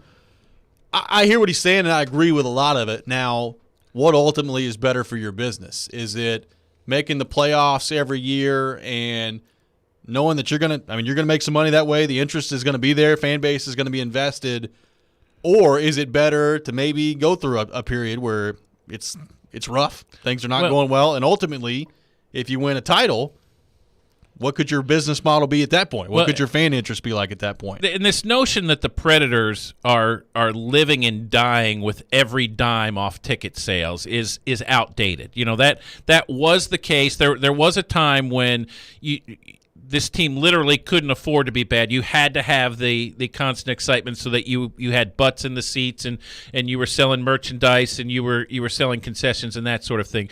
But under Jeff Kogan and Sean Henry, and certainly Sean Henry here by himself, not by himself, but in the big chair here the last several years, the way this franchise operates, the sponsorships, the revenue streams that have been created, all those sorts of things insulate you against against a year where maybe you don't sell as many tickets, where you're not sold out every night as we had seen there for a while. So from that perspective, this franchise has been run well enough that it can afford a down year or two in terms of ticket sales and fan interest and whatnot, and still come out on the other side. Let's go back to the text line, driven by WilsonCountyHyundai.com. Got a texter that says, during the Lightning build years, the fan base was irate and national commentary was, why do they suck so bad? It's easy to say this way in hindsight. The Titans had 3 years of suckage and top picks and no Super Bowl to show for it now. Now, I will say the Titans, they're still kind of in that window, though. Yeah, I don't think the story is completely written off with the Titans yet. And the question of drafting, we're going to get to this a little bit later. There's a reason the Titans had a long window of sucking. Yes, there is. I mean, the NFL, though, is, I would say, different. It's different, yeah. In this conversation, it's not like you can just tank, get good players at the top of the draft, and then be right in the Super Bowl mix. Like, Jacksonville's going to the Super Bowl. Oh yeah, come on. Oh yeah, got Urban coming in, baby. Like, there's just a lot more parity and ebbs and flows with the NFL. Well, with the NFL, it's the quarterback question. It's not just the elite number 1, 2, 3 overall pick or whatever, which those guys tend to be quarterbacks. But it's right. You've got to have the right quarterback. But the top 5, the quarterbacks taken to the top 5 in the NFL are more of lottery tickets compared to NHL top 5 picks, where those seem to usually pan out despite the players here and there that don't. Right. Yeah, percentage wise, the guys, every year we hear about McDavid and Eichel, or you hear about Crosby one year and Malkin the next year and Ovechkin, and you're right. The one or two, one of the better exceptions, I guess, might be 1998. You go back to Vincent Lecavalier and David Legwand, and David Legwand had a very nice NHL career, but was hardly the guy that went second overall, and that David Poyle actually worked a trade that day to get up and get him because he thought it was going to be franchise altering move. I mean, it just But yeah, for the most part, the guys who are ticketed in the NHL is these guys can't miss. They don't miss. We'll continue this discussion when we come back. Got more of your thoughts to get to on our text line, driven by WilsonCountyHyundai.com. 615-737-1025. Is a rebuild necessary for the Predators to truly be a Stanley Cup contender? More of that next. This is Robby and Rexrode here on ESPN 1025 The Game.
This Friday, it's your chance to participate in the Nashville SC Pick to Click, brought to you by Camarena Tequila. If you guess correctly which player scores a goal in the game this Saturday night, you win a prize pack and a 4-pack of tickets to an upcoming Nashville SC home game. Participate this Friday morning, coming up at 9:45. The listeners, by the way, taking the lead in the competition in Nashville SC Pick to Click.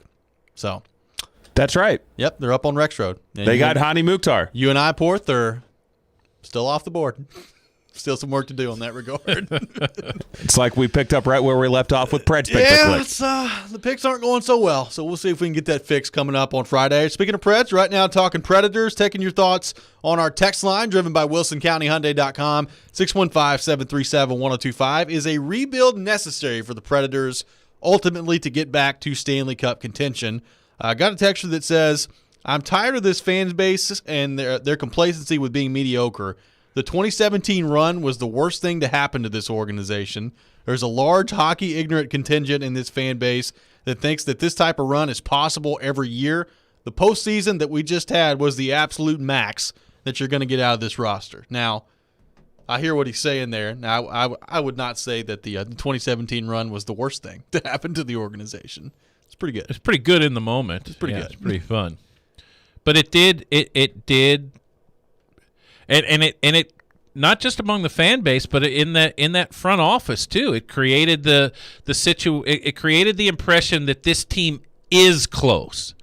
This team got close. It hasn't been close since. Now, it's kind of been it's been trending farther away ever since. Now, but I would argue they were still close the next year. I mean, they did win the President's Trophy. And they got put out in the second round in Game 7, and I realized that. And that was a series where A couple of plays here and there. Who knows what happens if they're able to get past Winnipeg. But I would argue, the regular season after that was validation for how close they were. They were the best team in the NHL all regular season long the next year. Problem is, not since all then, regular season were they got. They were in the mix, but it seemed like they were good. They were particularly good late in that regular season. They were pretty good from start to finish that year. Yeah. Winning the President's Trophy is a pretty good accomplishment. They carried that momentum forward. Sure. There's no question. But I think that series against Winnipeg should have sounded alarms in terms of where some holes in that lineup were that were not addressed since then. Well, and I think where you can go back, and I think in retrospect it's pretty obvious that they made a mistake, was after that President's Trophy year, keeping that team the same, right? You brought in Kyle Turris that year, and for the first month and a half, Kyle Turris was pretty good, and then he just totally fell apart. And they got put out in the second round of Winnipeg that year, but they had just gone to the Cup final.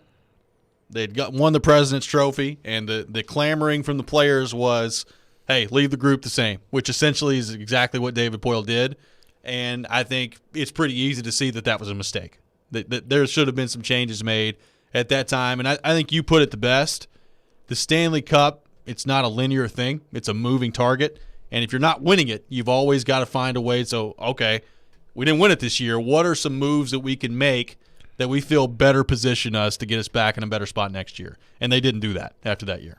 They absolutely did not. And I think as we've watched this play out too, the one thing David Poile is really consistent. He's consistent in many ways. One thing he's very consistent about is that he is loath to give players no movement clauses in their contracts, right? So one of the concessions he makes in his dealings with players is, okay, in order for you to accept not having a no movement clause in your contract, I will give you a longer term. That's one of the things that we've seen. At some point, they're going to have to rethink this. Enough with the 5, 6, 7 year deals. Sign a guy for a 2-3 year deal. Give him his no movement clause. That way, you're not locked into him forever. You don't face this. Okay, now if we're going to trade him, start shortening your window of time maybe, and look at it. Say, okay, for the next 2 or 3 years, this is going to be the heart of our team. We'll see if that works, and then go from there. But when you get to this point, all these long-term deals don't look nearly as tidy as they did maybe when they were signed. Let's go back to the text line driven by WilsonCountyHyundai.com. Got a texter that says the 2017 Cup run made this fan base explode and grow wildly. So I'd argue that having one championship run every so often is just as beneficial for the franchise as making the playoffs every year, if not more so. And that goes back to the business model part of this. I think you're right. Like the Predators at one time, they needed to make the playoffs from a revenue standpoint. Like it was necessary. It had to happen. Yeah. And while it's still important, it's not the same. Like they're not in the same spot as they used to be from that standpoint. And to the texter's point, you probably could make an argument that if you can put a championship run together, even if that means you miss the playoffs the 4 years in a row, probably still is just as good for your fan base there. And going back to what I was talking about earlier, where this city is, this region is in its pro sports history now. Think about it this way: this is going to be really important. Whichever team it is that wins a championship for the first time is always going to be Nashville's first. Yep. And to that last text point, that's going to draw in a lot of even marginal sports fans to whichever team it is. Everybody's gonna remember those moments of winning the championship. What happens? The parades, all those sorts of things. It's there is something to be said, something to be captured in terms of the hearts and minds of not the hardcore sports fans in this town. That at one point this wasn't a discussion because you had an established NHL franchise and an expansion NHL franchise, but it's sort of it's pretty much an even competition right now, yeah. and one of those teams is presumably going to beat Nashville. I guess we'll have to put Nashville SC in this discussion too. But one of these teams is going to deliver Nashville its first major pro sports championship, and it's going to be it's going to be a huge deal when it happens. Go back to the text line driven by WilsonCountyHyundai.com. Got a texture that says, the reason I think a rebuild is imminent is the fact that only 2 of their top 6 guys are on their second contract with the team, Forsberg and Johansson, and only one of those guys is anywhere close to living up to his deal. The D-core outside of Yossi needs to be replaced with younger legs. We should rebuild around Forsberg and Saros and see where it takes us. The fan base, as y'all have alluded to, is no longer satisfied with just making the playoffs. At this point, it's a win a cup or build a roster capable of doing so type mindset. And I think to do that, you need to take more of the long-term view and say it's not just about winning today. It's not just about getting to the playoffs this season. It's what do we have to do in a 2, 3, 4-year window to put together a Stanley Cup winning team? And if that includes missing the playoffs once or twice in there, so be it. But we've got to develop a new core for this team.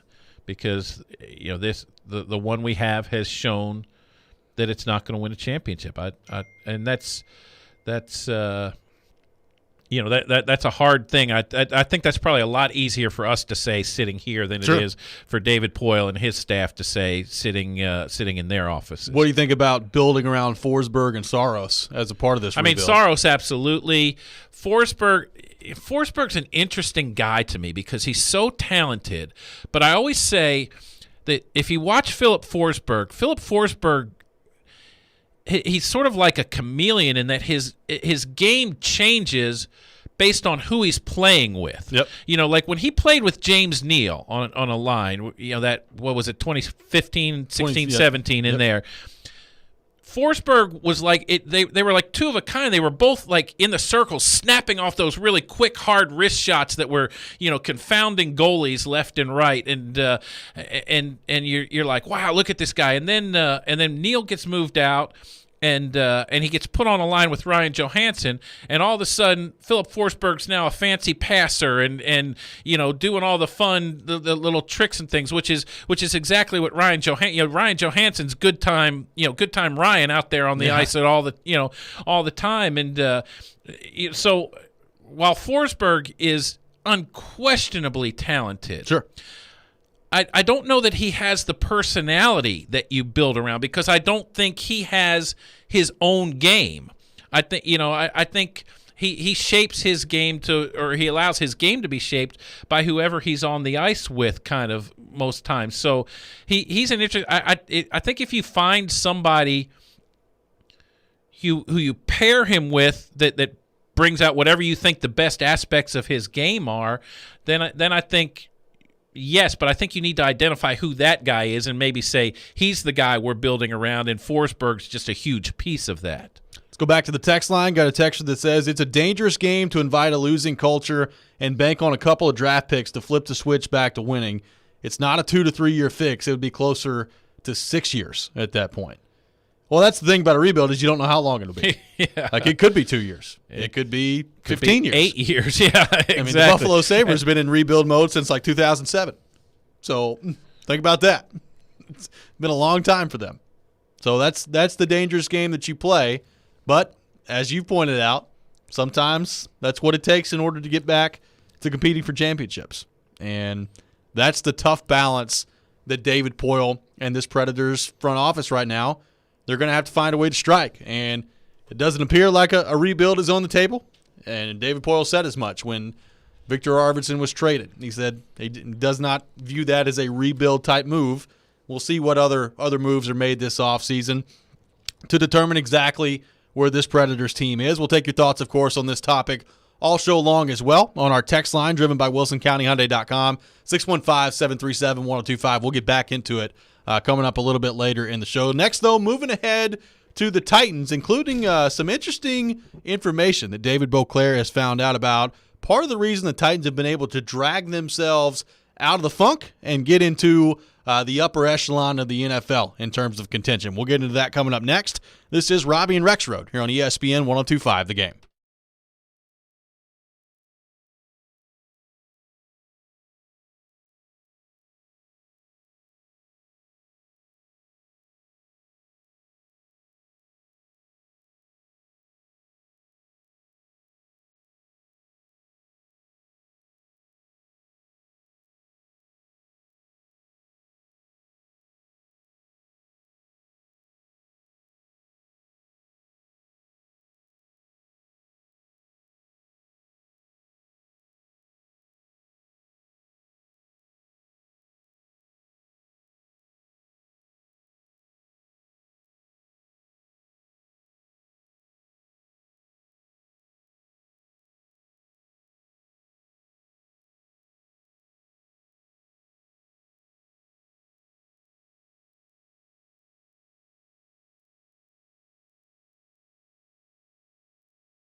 Welcome back in, Robby and Rexrode here on ESPN 102.5 The Game. Robbie Stanley, David Beauclair, Ryan Porth here with you on this Monday morning in Nashville, Tennessee. We'll be joined to begin the 8 o'clock hour by Corey Curtis from News 2. So looking forward to that coming up here in about 15 minutes or so, and our weekly chat with Corey Curtis from News 2. Right now talking Titans, and David Beauclair, you come out with an interesting piece at SI.com, as we know.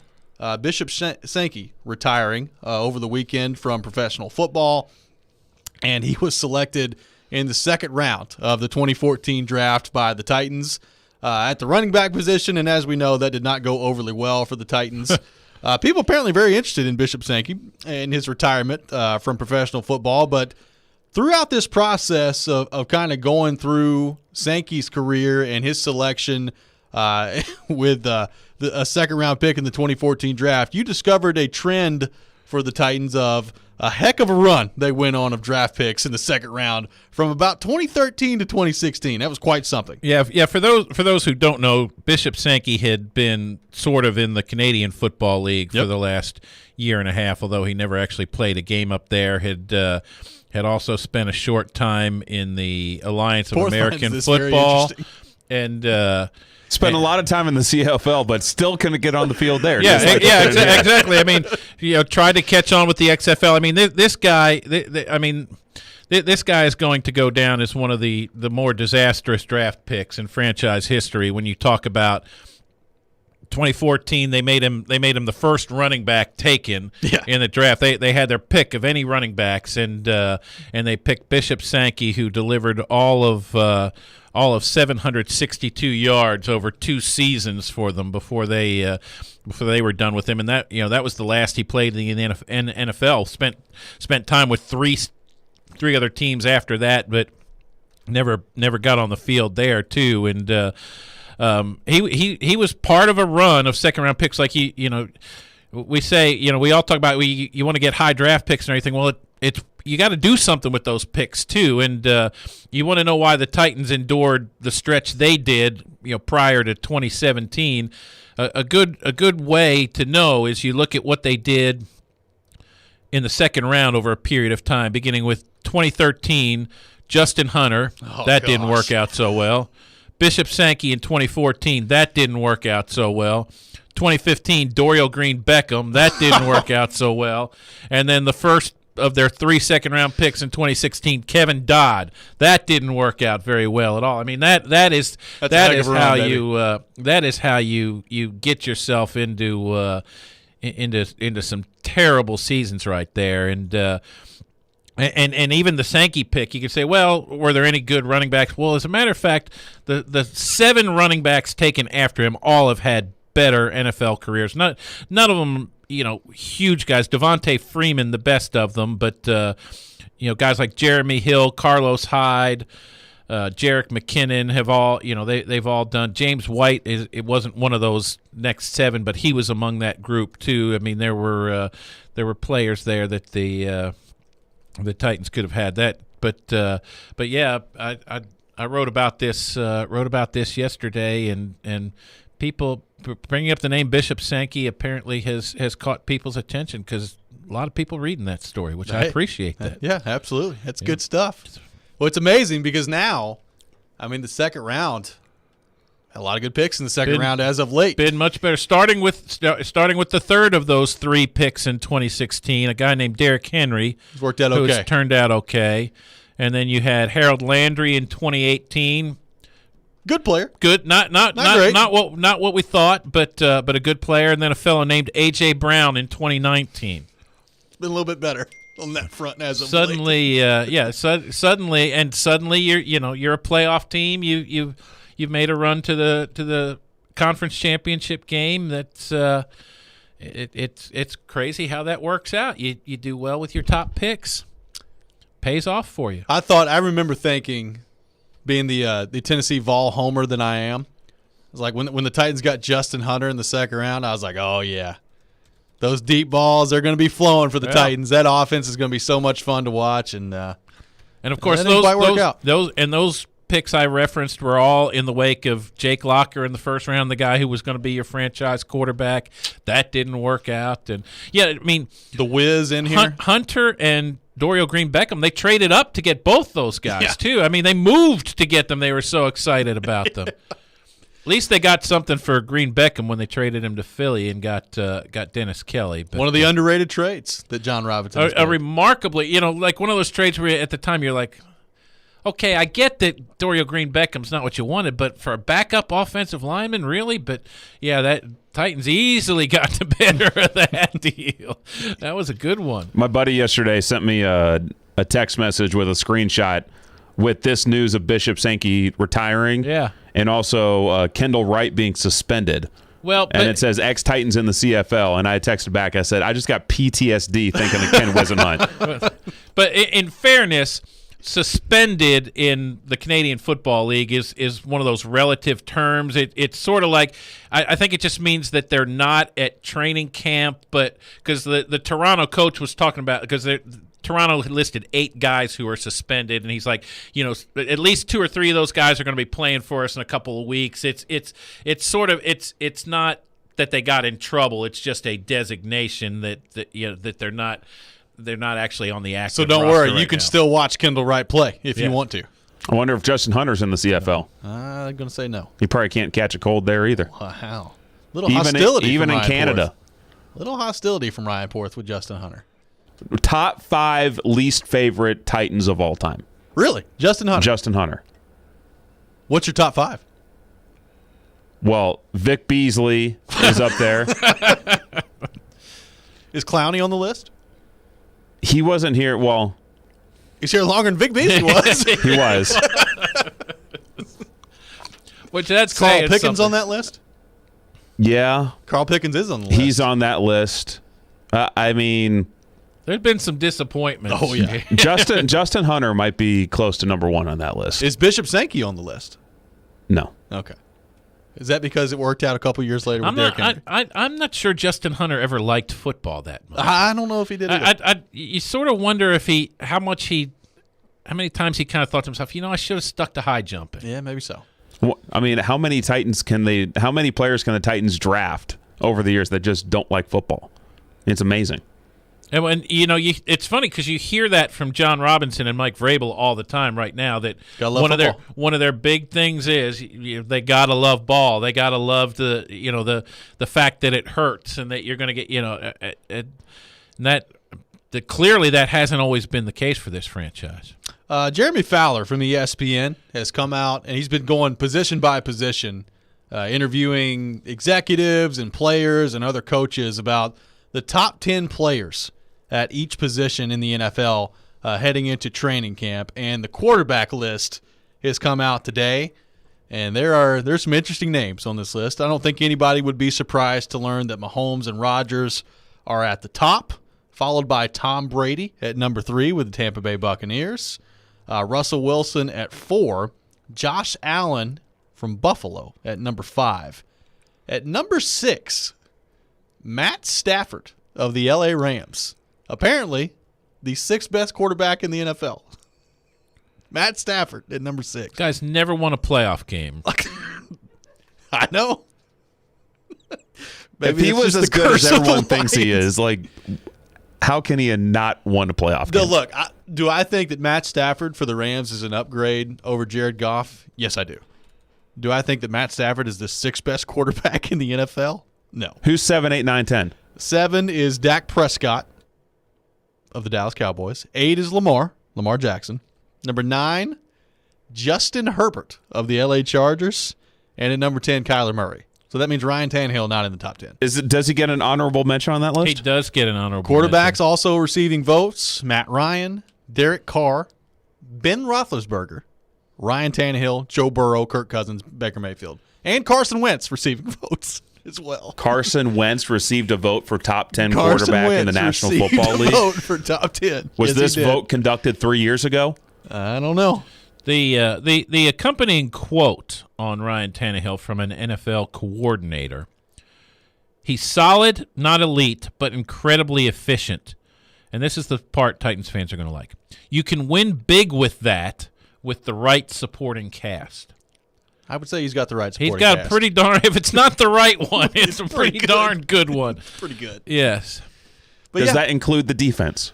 Well, I don't know. I guess we'll have to find out on that. That's the big. But Justin Herbert. Now That's I number like 9. I like Justin Herbert. I think he's got some real potential. But you're telling me right now, today, July 12th, 2021, Justin Herbert's a better quarterback than Ryan Tannehill. I don't think so, my friend. Well, look, while we're there, Dak Prescott at 7. I think Dak Prescott is good. Is Dak Prescott the 7th best quarterback in the league? All right, is he better than Lamar Jackson? No. No, he's not better than Lamar Jackson. Which quarterbacks on the honorable mention list are you putting in the top 10? Ryan Tannehill. Tannehill's in the top 10. I mean, there's no question about that he's better than several of these guys. He might be the only one of that group. Yeah.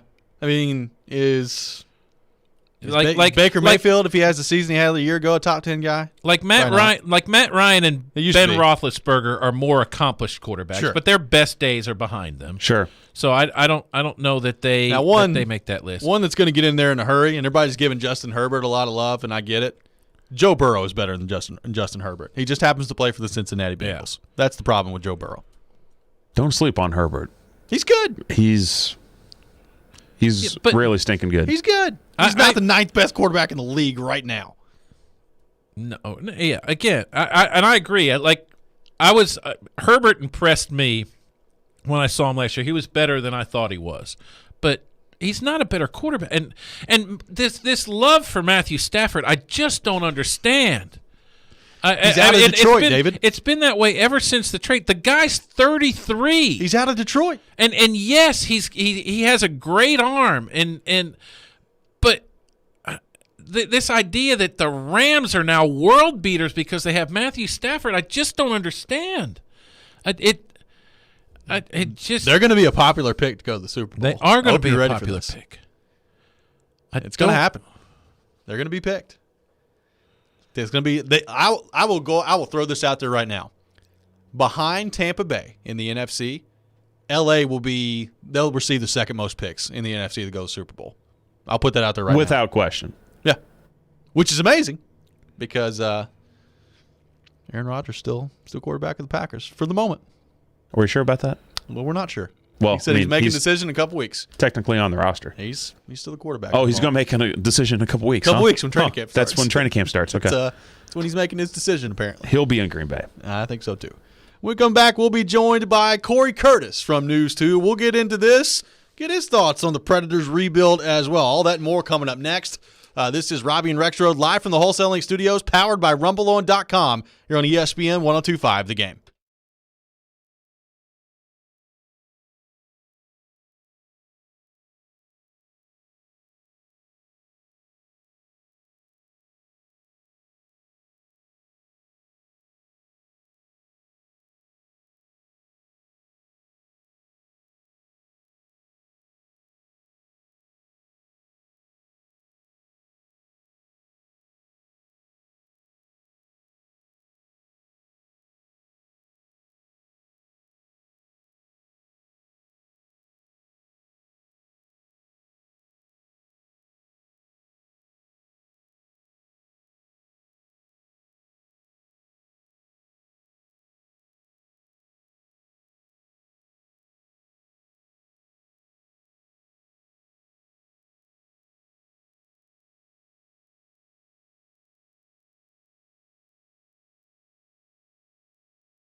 Welcome back in, hour number 3 of Robby and Rexrode here on ESPN 102.5 The Game. Robbie Stanley, David Beauclair, Ryan Porth here with you on this Monday morning in Nashville, Tennessee. Scheduled to be joined shortly by Corey Curtis from News 2, so looking forward to that conversation coming up here in just a few minutes. Right now, reacting to Jeremy Fowler's list at ESPN.com, coming out with the top 10 quarterbacks in the league heading into this season. He interviews executives, players, and coaches for this. It's been a really list. I It really has I've been enjoying it.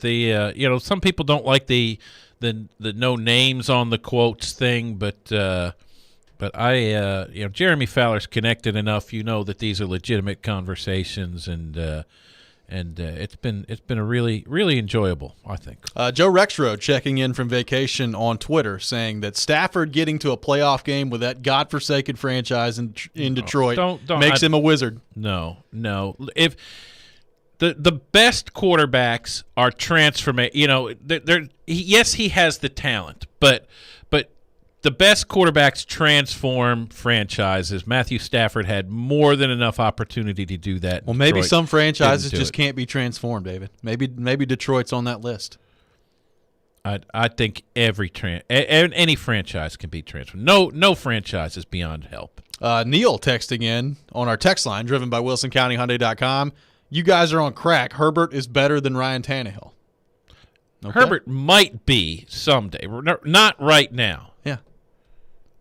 I mean, did you watch Ryan Tannehill play last year?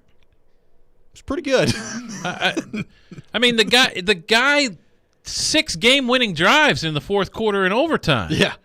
Let's start there. Like when you talk about what you need a quarterback to do in the NFL these days, start there. You need him to make plays when it matters, and the guy did that.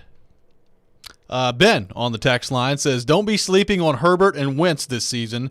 Frank Reich could certainly bring out the best version of Carson Wentz." I have no question that he could bring out the best version of Carson Wentz, but for Carson Wentz to get a vote right now to be a top 10 quarterback, I think it's ridiculous. I agree. And the quote associated with it says, "The culture in Indy with Chris Ballard, Frank Reich, completely different vibe there compared to Philly. I don't care about how well you play week to week. They're feeding the consistency, good line and running game will be absolutely perfect for Carson." This coming from a veteran NFL offensive player that Jeremy Fowler is talking to. Well, and that's to me that almost speaks why he shouldn't get a vote, because you're talking about all the things he's not going to have to do. He's not going to have to improvise because he's going to be well protected in the pocket. He's not going to have to throw the ball nearly as much because he's going to have a great running game there. Like the Colts are the perfect situation for Carson Wentz because they're going to minimize his responsibilities relative to what they were asking of him or requiring of him in Philadelphia. I got a texture that says, "Joe's right. Until proven otherwise, if you're a quarterback and you end up in Jacksonville, Houston, Cleveland, or Detroit, the 4 teams that have never appeared in a Super Bowl, you have no chance." I will say, Deshaun Watson, legal issues notwithstanding right now, has been a pretty good player in Houston. He's changed that franchise around.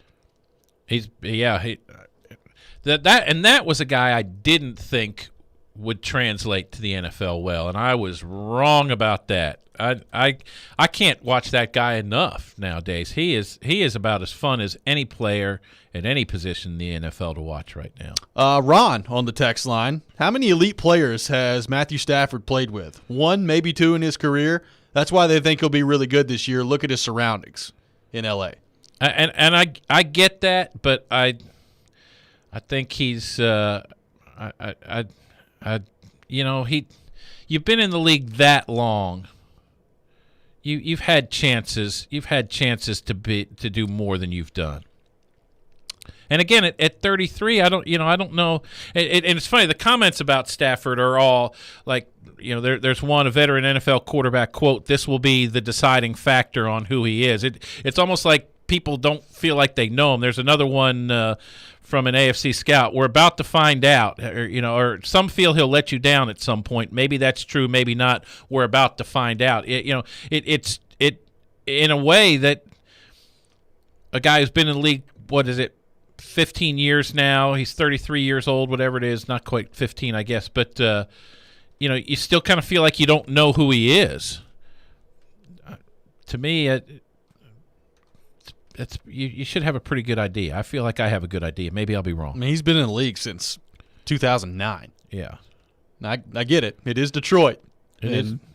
They've had some bad teams there. I don't think there's any question about that. But, look, I think Stafford is an upgrade. I don't know that Stafford all of a sudden just makes L.A. these Super Bowl juggernauts that other people seem to think he makes. But this list is interesting to me because it sort of confirms a theory that I have. We've talked about Ryan Tannehill on this show and probably not getting the respect he deserves. And look, at the end of the day, is that the most important thing? No. But you can tell it bothers him a little bit. Like him talking about the Pro Bowl last year, he was pretty upset. Like that's as animated in a media setting as you'll see Ryan Tannehill get. And he was pretty open and honest about feeling like he was snubbed for the Pro Bowl last year. So, look, when you're a quarterback, when you're wired that way and you're competitive like these guys are, they see these things. And whether they comment on them publicly or not, it bothers them. And they want to go out and prove people wrong. But this list kind of confirms what I think and what I think ultimately is going to continue to be the case with Ryan Tannehill, especially now with the weapons he has. Like, I just think he's always going to be a guy that doesn't get the credit he deserves, maybe gets overlooked a little bit because, I mean, David, if he goes out this year and he has a great year and Tannehill lights it up, the conversation is not going to be, oh, look how good Ryan Tannehill's been. The conversation is going to be nationally, well, yeah, of course he's playing that well. He's got Derrick Henry, Julio Jones, and A.J. Brown to throw the ball to. But how many quarterbacks in the league would love to have that? Which I get it.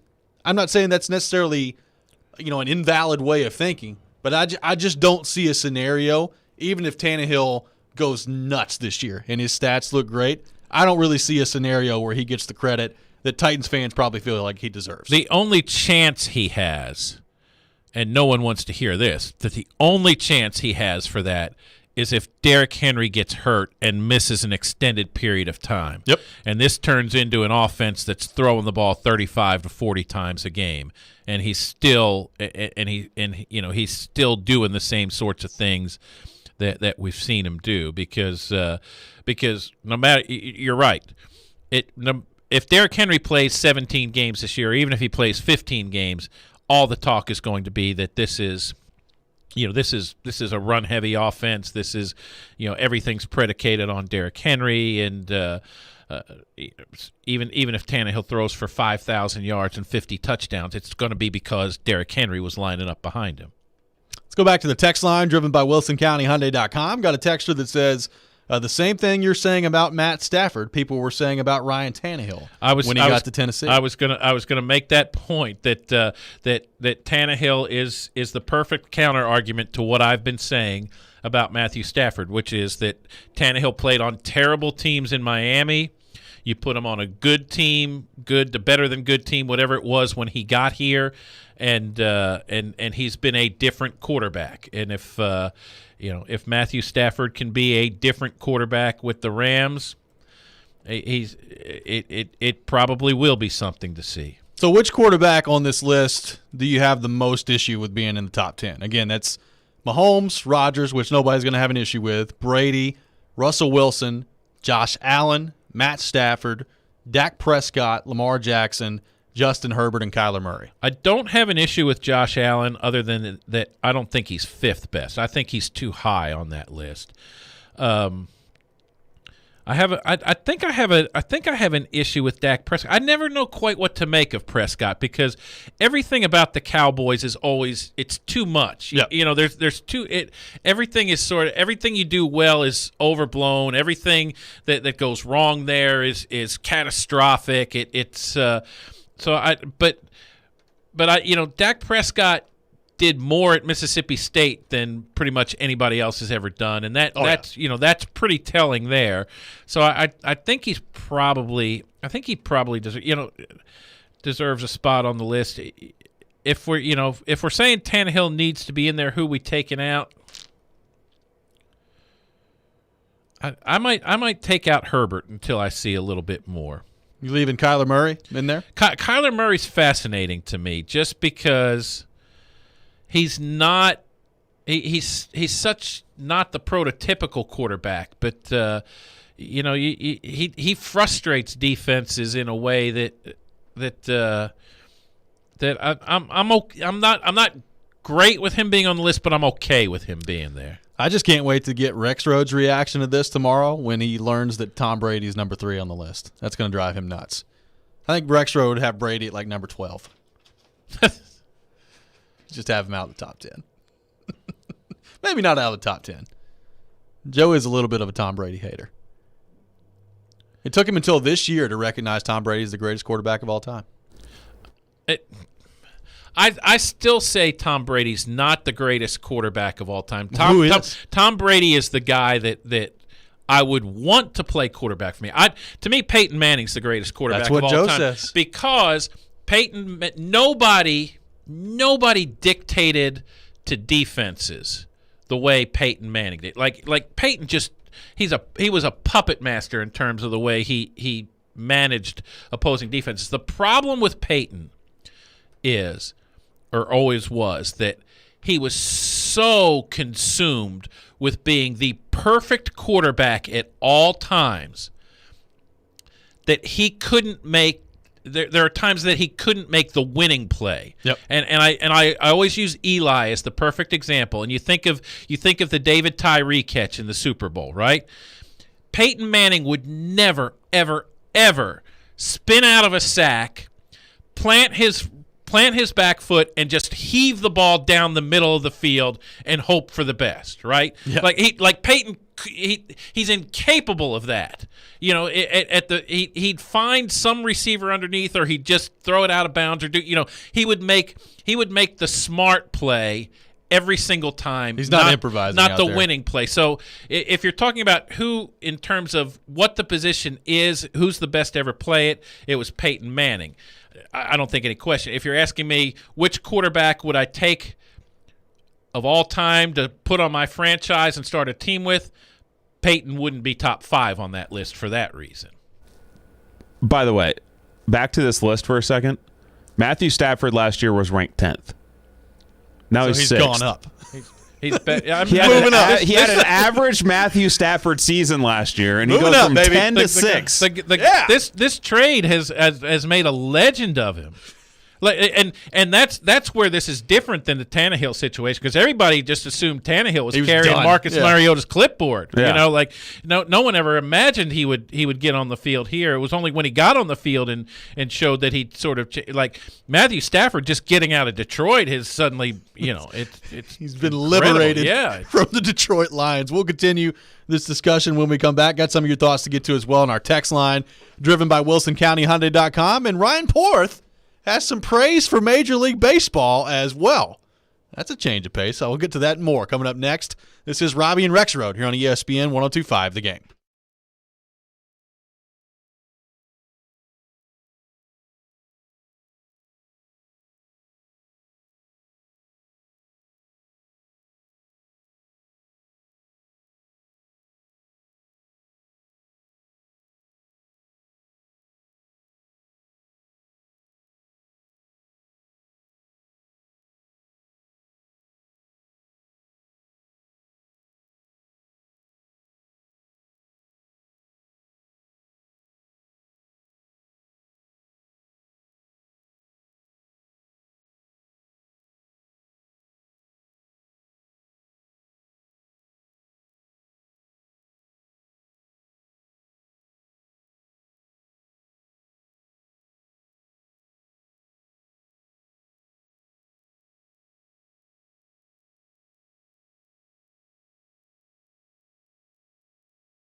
Tune in to Nashville Sounds Baseball on ESPN 94.9. Tomorrow, the Sounds return home to First Horizon Park and will face the Louisville Bats, the AAA affiliate of the Cincinnati Reds. Nashville Sounds Baseball on ESPN 94.9, presented by 312 Pizza Company. I'm going to make it out to a couple of Sounds games this week. Looking forward to it. Me too.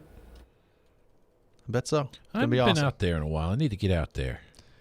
Park is awesome. It is. I think I could just go sit in that park out there and watch like a rainstorm come in. I love that place. It's awesome. I always forget, though, too. I don't know why. The How rainstorm good is the first thing that came to mind. Yeah. I always forget, too, how good AAA baseball is. Yeah.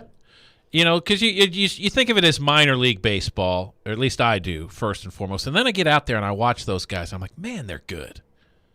Yeah. Because like I watch a lot of Vanderbilt baseball during the spring usually, and you're looking at these guys and you're saying, yeah, that's going to be a pro player. That's going to be a pro. You know, these are really good prospects and everything. And then you watch these guys for the Sounds who are just, I mean, not even a step, like a tenth of a step away from the major leagues. Yeah. And it's good baseball. Right now, reacting to the list that Jeremy Fowler from ESPN has put out for the top 10 quarterbacks in the league.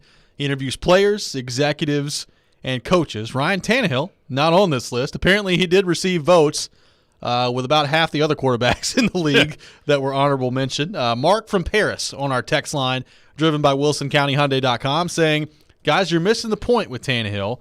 Can he win a game when defenses take Derrick Henry away, like in the playoffs against the Ravens? And, David, I think certainly that has got to be the next step for Tannehill is if you get into a situation where Derrick Henry is being shut down in a game and you've got to find a way to win it through the air, can you do that in the playoffs? He's done it at times in the regular season. He's made some big throws. Can you win those type of games in the playoffs? And to Mark's point, that did not happen against Baltimore. Some throws were there for him to make that he didn't make. Missed A.J. Brown going wide open down the sideline on the left side near the end of the game as well. You would think that the offense with Julio Jones better suited for Ryan Tannehill to do that this year, but no question about it, that's got to be the next step in his career. But to your point, and it was the same way at Kansas City a little bit. There were a couple throws in that game in the AFC Championship game that were sort of and that's the thing. He's looked like a little bit of a different quarterback in the playoff games. You know, the New England and Baltimore games following the 2019 season, he didn't have to do much, so it's tough to say. But yeah, that's a legitimate concern with him. Yes, his playoff record for his career is 2-2, but he really didn't have a lot to do with those 2 wins. So, I mentioned earlier, a league high 6 fourth quarter game-winning drives or game-winning or fourth quarter overtime game-winning drives last year. You're going to have to do that in the playoffs at some point too, and that is something he has not accomplished. So we'll continue to react to this all show long. Got a lot more of your texts to get to on our text line, driven by WilsonCountyHyundai.com, 615-737-1025, 615-737-1025. And we brought this up a little bit earlier in the show, but a big day yesterday for Vanderbilt baseball. Jack Leiter and Kumar Rocker selected in the first round of the Major League Baseball draft. Leiter going second overall to the Texas Rangers, and Rocker falling all the way to 10 in the draft to the New York Mets. I was pretty blown away that he fell all the way to 10. I had seen the picks of him or the mock drafts of him going 6 or 7. I think I saw one as low as 8. I think that's as low as I saw too. But 10, David, honestly, I was floored. He fell that way. And honestly, my first reaction was, I know that we're in Nashville and that maybe sometimes we're a little too close to the forest sometimes when it comes to these players. But my first reaction was probably going to be some teams down the line that maybe regret not taking Kumar Rocker earlier than number 10. I would think. And, I'd heard a little bit of chatter, I guess, too, about, well, maybe worst case scenario, he becomes a closer. All the analysis I heard last night after the pick was this guy is absolutely a starter, and he has everything that everybody's looking for, and he might be, he might be the first one of the top 10 to make it to the majors too, just because he's so big and imposing physically already. A lot of guys, particularly the high school kids, they need physical development and whatnot. He doesn't need that. He'll make his way through the minor leagues pretty darn quickly, I would think, if he stays healthy. And Jack Leiter, number 2 overall. I don't think a big surprise there. And we saw the last time he was on the mound, Jamie Benn of the Stars, he was tweeting at the Rangers, "Hey, why don't you get Jack Leiter in there at number 2?" Was he really? Yeah, he was. Seems like I hadn't seen that. Jamie Benn's plea worked. And Jack Leiter going to be a member of the Rangers. The reaction from him, pretty universally, is this could be the true ace of this draft when it comes to Jack Leiter. A lot of that, I think, is, number 1, the stuff that he has, but number 2, the background as well. Having Al Leiter as your father, people love that. And not a big surprise he went number 2 overall. Everybody loves with the drafts, particularly with the MLB draft, is the comparables.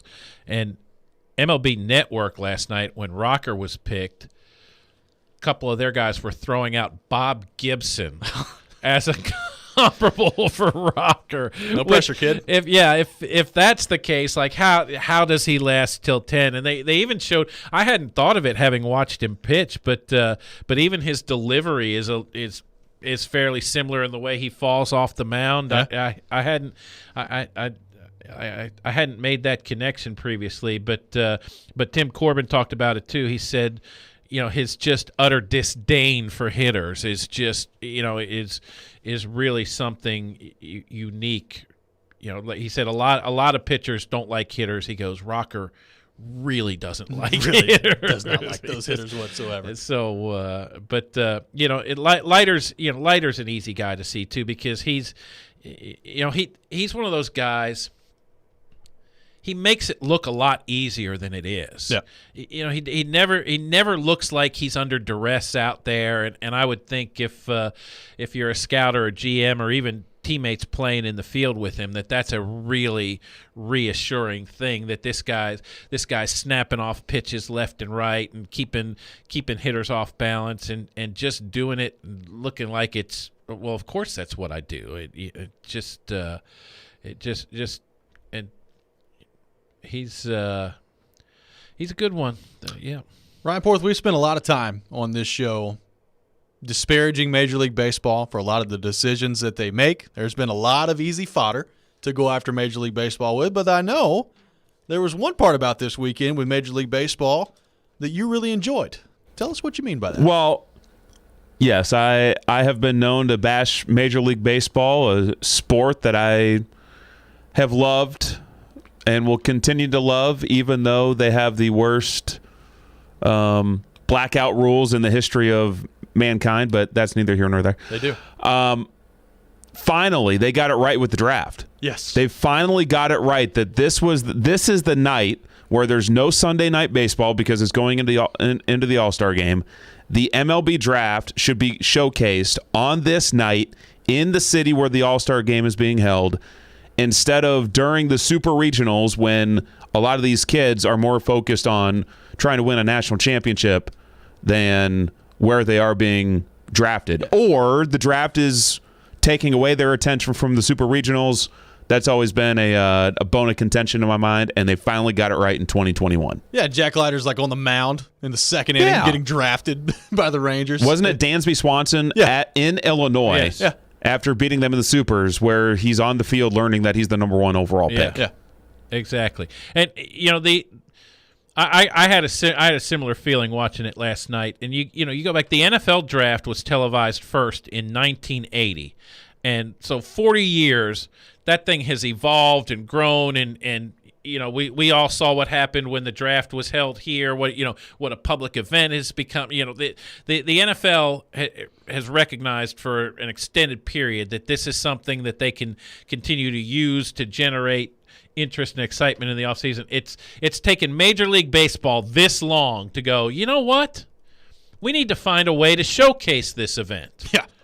And the fact that it took them this long to come to this point, there are any number of reasons that it was a good that it was a good move, including, to your point, giving the kids an opportunity just to enjoy the moment in a way. But from a fan perspective and in an off showcase and this is a let's take advantage of a moment in our schedule where we need something. It's hey, how it's taken them this long to get to this point is beyond me.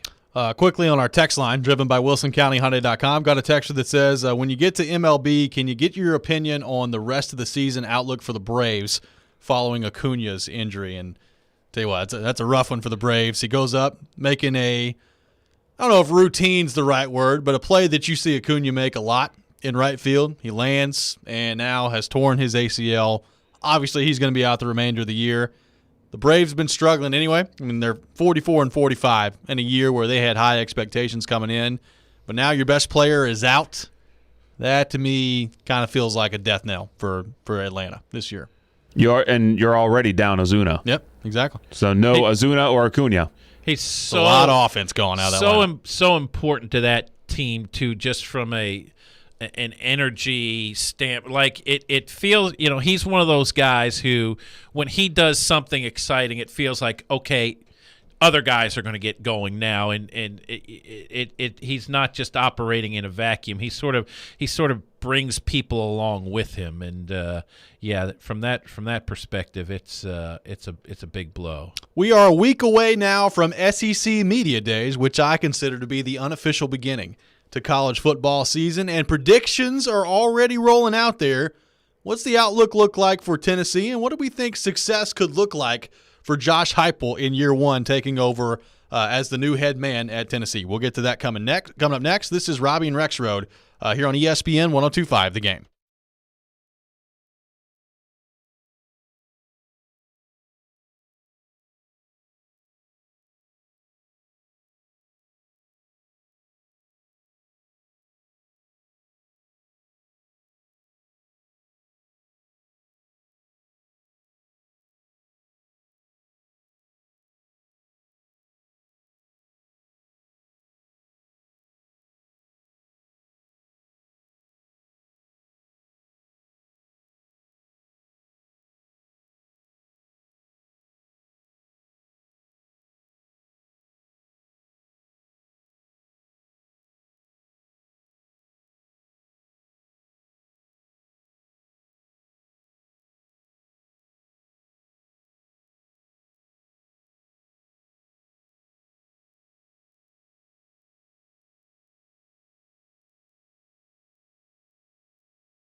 Welcome back in, Robby and Rexrode here on ESPN 102.5 The Game, streaming live on YouTube, on Twitch, and on Periscope. Robby Stanley, David Beauclair, and Ryan Porth here with you today on this Monday morning in Nashville, Tennessee. And David, we are 1 week away from the official start of SEC Media Days, which is, I know, very exciting. And we'll see what Nick Saban has to say when Media Days rolls around. I'm sure he'll be enlightening as always.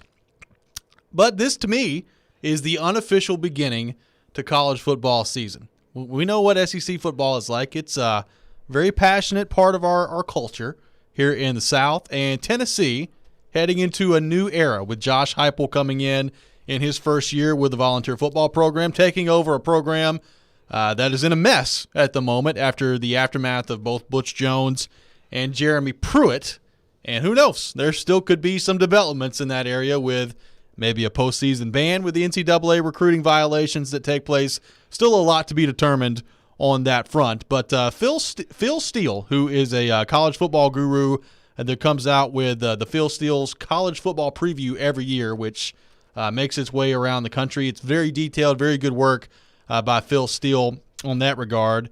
Broke down Tennessee in his college football preview, and the outlook is not all that pretty. Phil Steele has picked Tennessee to come in 6th in the SEC East, finishing just ahead of Vanderbilt and behind South Carolina, so number 6 in the SEC, pointing out that they have more players in the transfer portal and have had more players in the transfer portal than any other Power 5 team, 25 in the transfer portal. They're the least experienced team in the SEC. That's an entire recruiting class. It's unbelievable what has happened there. They are, as he points out, the least experienced team in the SEC, 12 returning starters, number 125 on his experience chart, and learning brand new schemes, obviously, on offense and on defense.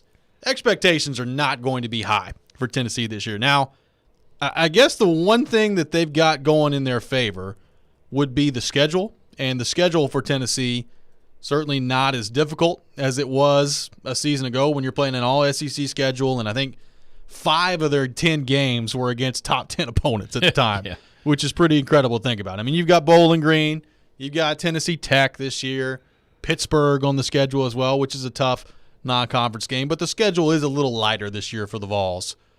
When you factor in the complete picture, where this roster is right now after Jeremy Pruitt and the disaster that was the end of his tenure, the 25 players in the transfer portal, what do you think constitutes a successful first season for Josh Heupel taking over as the Tennessee football coach? Whether that's a record on the field, whether that's a style of play, what do you think success for Josh Heupel looks like in year one? Yeah, it's a success. I think the baseline of this is success looks like by the end of the year, you know what Josh Heupel football looks like.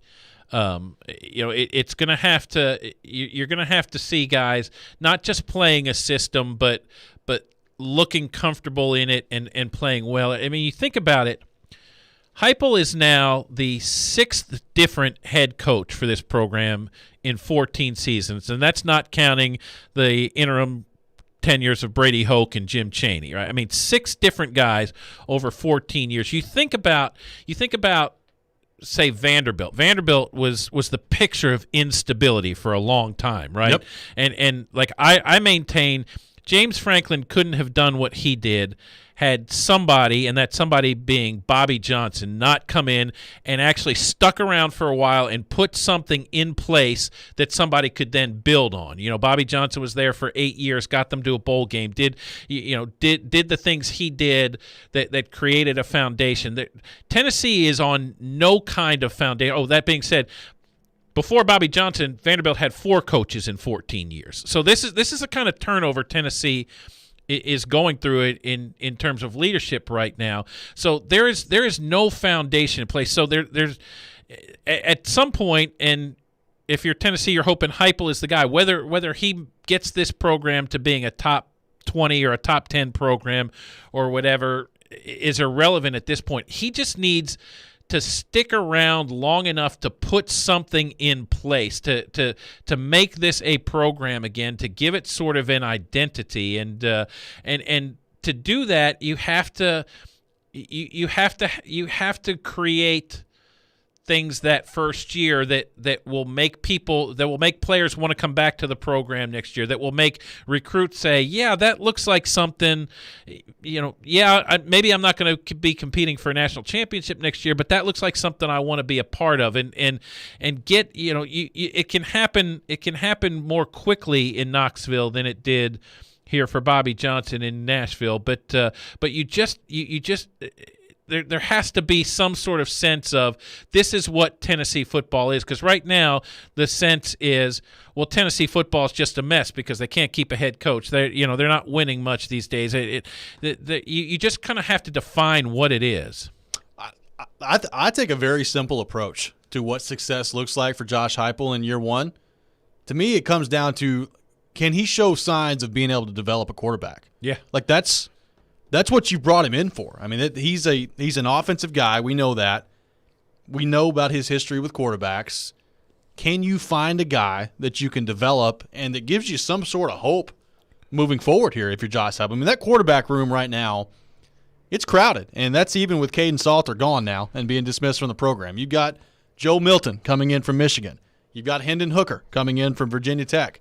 Harrison Bailey was already there, a 5-star guy that was recruited by Jeremy Pruitt's staff. Brian Maurer is still there as well, which I think is probably a distant fourth in this competition, but who knows what's going to happen there. I mean, Phil Steele is projecting Joe Milton, who is the Michigan transfer, to be the starter. Whether it's Milton, whether it's Hooker, or whether it's Bailey, like, to me, you've got to find a way that by season's end there needs to be discernible progress at the quarterback position. And if that's not there, that to me would be extremely disappointing moving forward. Because, look, I look at this roster defensively, there is not much there. They have zero depth. This defense is going to struggle. I think they've got some pieces on offense where it should certainly be better than it was a year ago, just simply from a scheme standpoint. I mean, Jim Chaney and Jeremy Pruitt, what they were trotting out there last year was awful. It was horrible to watch. I mean, it can't get a whole lot worse than the offense we saw last year at Tennessee. But there needs to be some discernible progress on the offensive side of the ball, particularly with the quarterbacks. And if you can find that in year one, I think that gives you a lot of hope if you're a Tennessee fan that maybe this is the guy that can modernize you and bring you into today's college football, which is so much about the quarterback. Yeah, that's a great point, because so much of modern college football runs through the quarterback. That's your best athlete, and that's the guy who's going to make things. I mean, if he's having fun and looking confident, whoever it is, that will inspire that sort of, okay, we're moving in a direction here. What we've seen from Tennessee at quarterback over a period of time now has been anything but that, where a guy might have a moment here or there, but there's never been a sense of, okay, this guy is going to take us places. And Heupel was a college quarterback in his right. He's in his own right. He's coached pretty good ones, not against this level of competition consistently, at least not as a head coach. Let's see what he can do. I think that's probably a really good point you make. Well, and I think, look, I'll be the first one to say I was not impressed with the hire of Josh Heupel by Danny White. I mean, I thought there were other options out there that I would have liked to have seen be hired, and I am concerned about recruiting. Like, I think recruiting right now at Tennessee is difficult anyway, given the circumstances that they're in and just the programs that are around them right now in the SEC. So you have those challenges to begin with. I am concerned that recruiting under Heupel at UCF was going the other way. Scott Frost got them to a point where, I mean, they were unquestionably the top team in the American Conference, and that was going the other way. I mean, the recruiting was not there. That's concerning to me. But the one thing I am willing to give him a chance on and to see how it plays out is the offense, what it looks like. And if you can scheme up a way to get your offense to where it's competitive, you may not win 8 games. You may not get back into contention anytime soon for the SEC East or anything like that.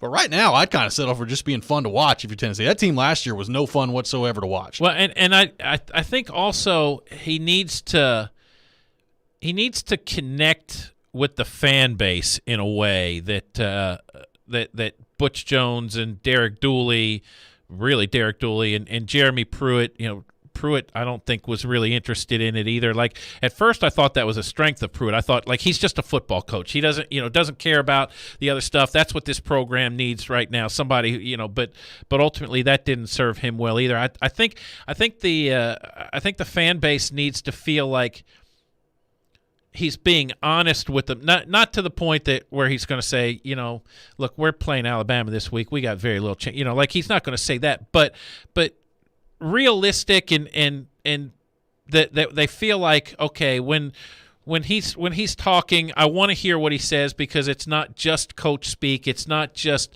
saying what he thinks needs to be said. He's actually talking to us about our team in a way that helps people kind of be confident in whatever it is he has to say, because it's almost like politicians at this point, the run of head coaches this program has had. Like, of course they're in front of the microphones all the time, but nobody believed what Butch Jones was saying after a while, right? Like it was just like, oh, yeah, whatever, Butch, and sort of same thing with Jeremy Pruitt. I think they, but Philip Fulmer was always so good at sort of, Tennessee fans felt like Phil Fulmer's speaking to us. If Heupel can sort of create some kind of connection like that too, I think it would serve him really well. But there's one part about this Tennessee football program that I think may hurt from a stability standpoint that I'm not sure they can get past. And we'll get to more of that coming up next. This is Robby and Rexrode here on ESPN 102.5 The Game.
Welcome back in, Robby and Rexrode here on ESPN 102.5 The Game. Robbie Stanley, David Beauclair, Ryan Porth here with you on this Monday morning in Nashville, Tennessee, discussing the Tennessee Vols.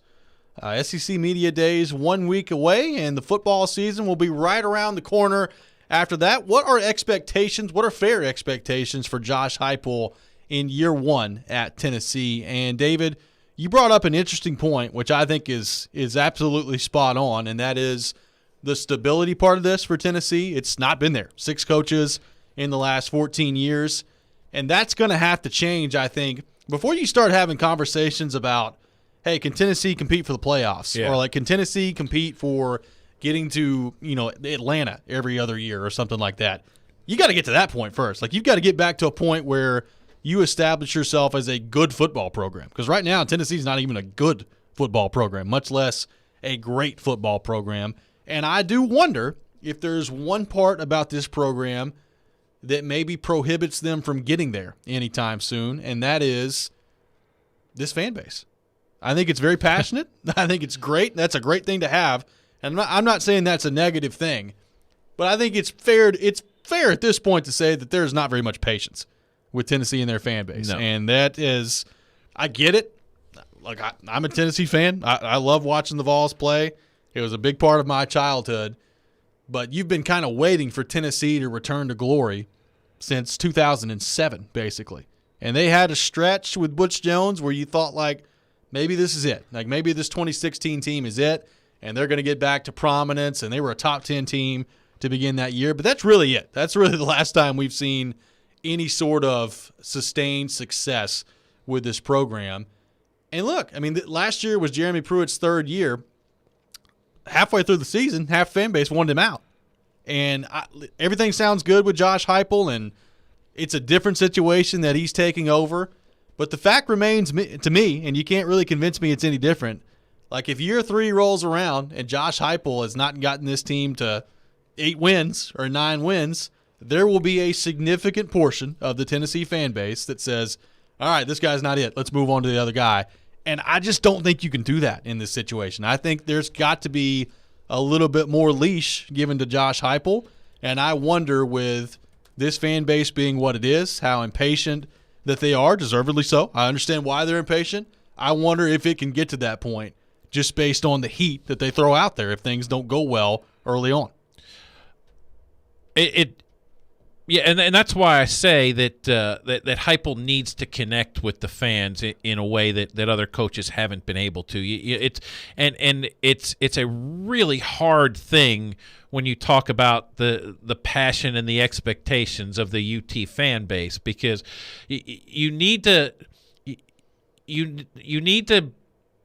somehow or another create realistic expectations without actually telling the truth, though, in certain occasions. But I think that's part of that's part of where the previous coaches have gone wrong. Is that they've sort of let the fan base set the narrative for what this team is or should be. And initially, like Butch's brick by brick thing, called them, people got that. Yeah. But after a year or two, when they only got so far, and when things when Butch sort of just sounded like a broken record over again, like people eventually tuned him out. And like Phil Fulmer went 5-6 in his 4th year, right? But as I mentioned last segment, he had that connection where people sort of felt like, okay, I trust Phil, I like Phil, I'm listening to Phil, and then after that he goes 10-3, 10-3, 8-5, 11-2.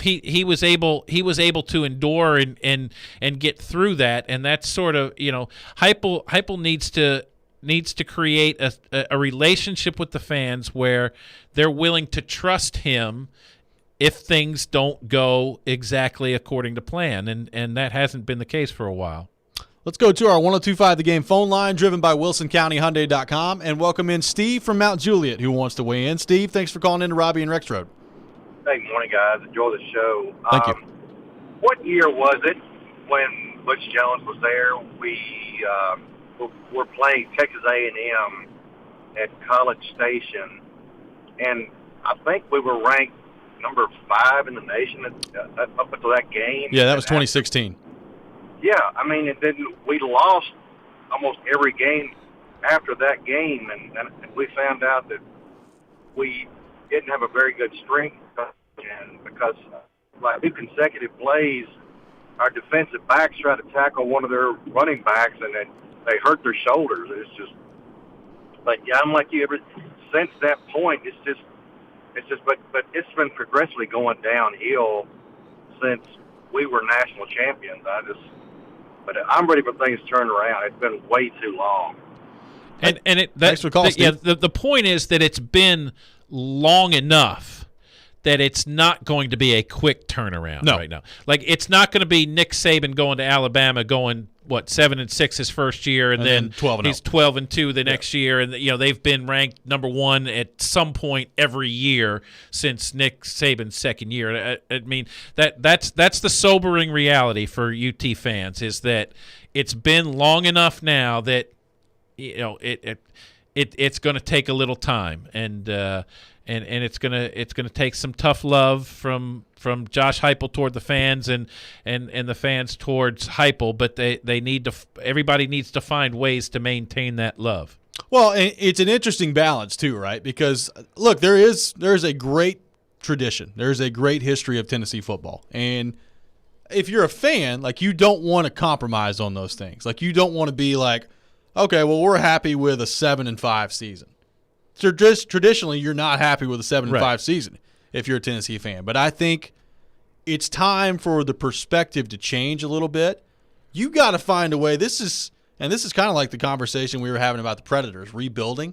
Like, that's essentially what you're doing right now. If you're Josh Heupel, you are rebuilding a football program from the ground up. Yeah, that's essentially what you're doing. Tennessee's got a lot of resources. There's a lot of things going for Tennessee. Obviously, the fan base is huge. There are millions of Tennessee fans out there, and that's great. You've got one of the best environments in college football when things are going your way. But this program, I think, is so far away from being, the Georgias or the Floridas, certainly the Alabamas of the world. Like, that used to be the conversation that we would have every year is, okay, how close is Tennessee to Georgia, Florida, and Alabama? And if I'm a Tennessee fan this year, I'm not even really having that discussion. My first discussion is, how close is Tennessee to, like, Kentucky and South Carolina? Can you beat those teams on a consistent basis? Because lately, the answer's been no. You can't beat those teams on a consistent basis. When you get back to that point, that's when you can start to aim your sights towards Georgia and Florida and the big boys of the SEC. And to your point, you don't want to get comfortable with 7-5, but you need to understand that 7-5 right now is an important step. Whether it's this year, whether it's next year, if it's 2023, you have to get to 7-5 before you can start getting to 10-2 or whatever. So that sort of needs to be the target for the short term for Tennessee fans, I would think, because that is part of the building process. Whereas a school like Vanderbilt, when you get to 7-5, that's always going to be a big deal. Like Bobby Johnson and I had that conversation one time after 2008. He said, I asked him about, have you turned a corner here now? And he's like, at Vanderbilt, he goes, it's never going to be easy. He goes, even in the best case scenarios, it's never going to be easy.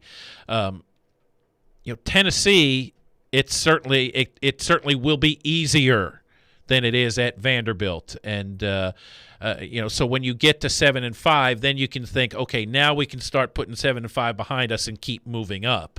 But at this point, you got to get there once or twice.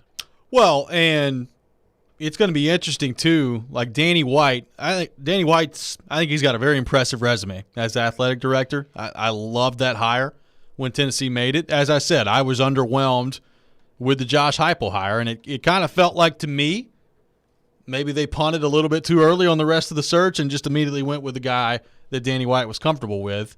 My question is, I mean, the fan base's expectations are one thing. How long of a leash does Josh Heupel have with Danny White?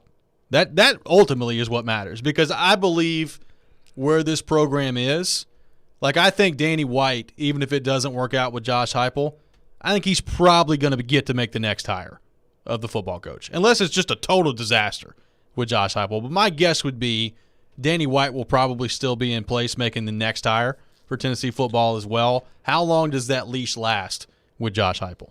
And maybe he doesn't have to make a next hire. Maybe Josh Heupel's here for 15 years. Yeah, and I think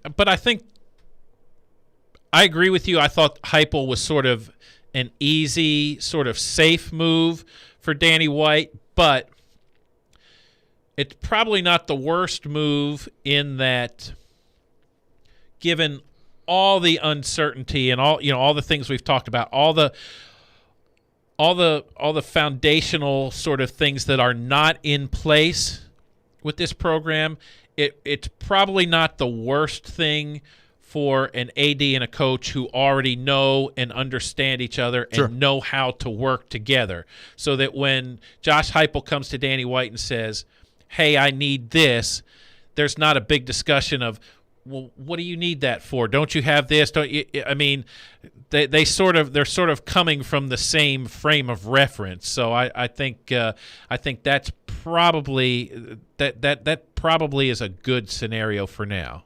Coming up next, we will get back into a discussion we had earlier in the show regarding quite the development yesterday between Italy and England in the Euros. People were irate that game ended in penalty kicks, and that got us thinking, what is one rule in sports that you absolutely despise? Let us know on our text line, driven by WilsonCountyHyundai.com, 615-737-1025, 615-737-1025. We'll get to that coming up next.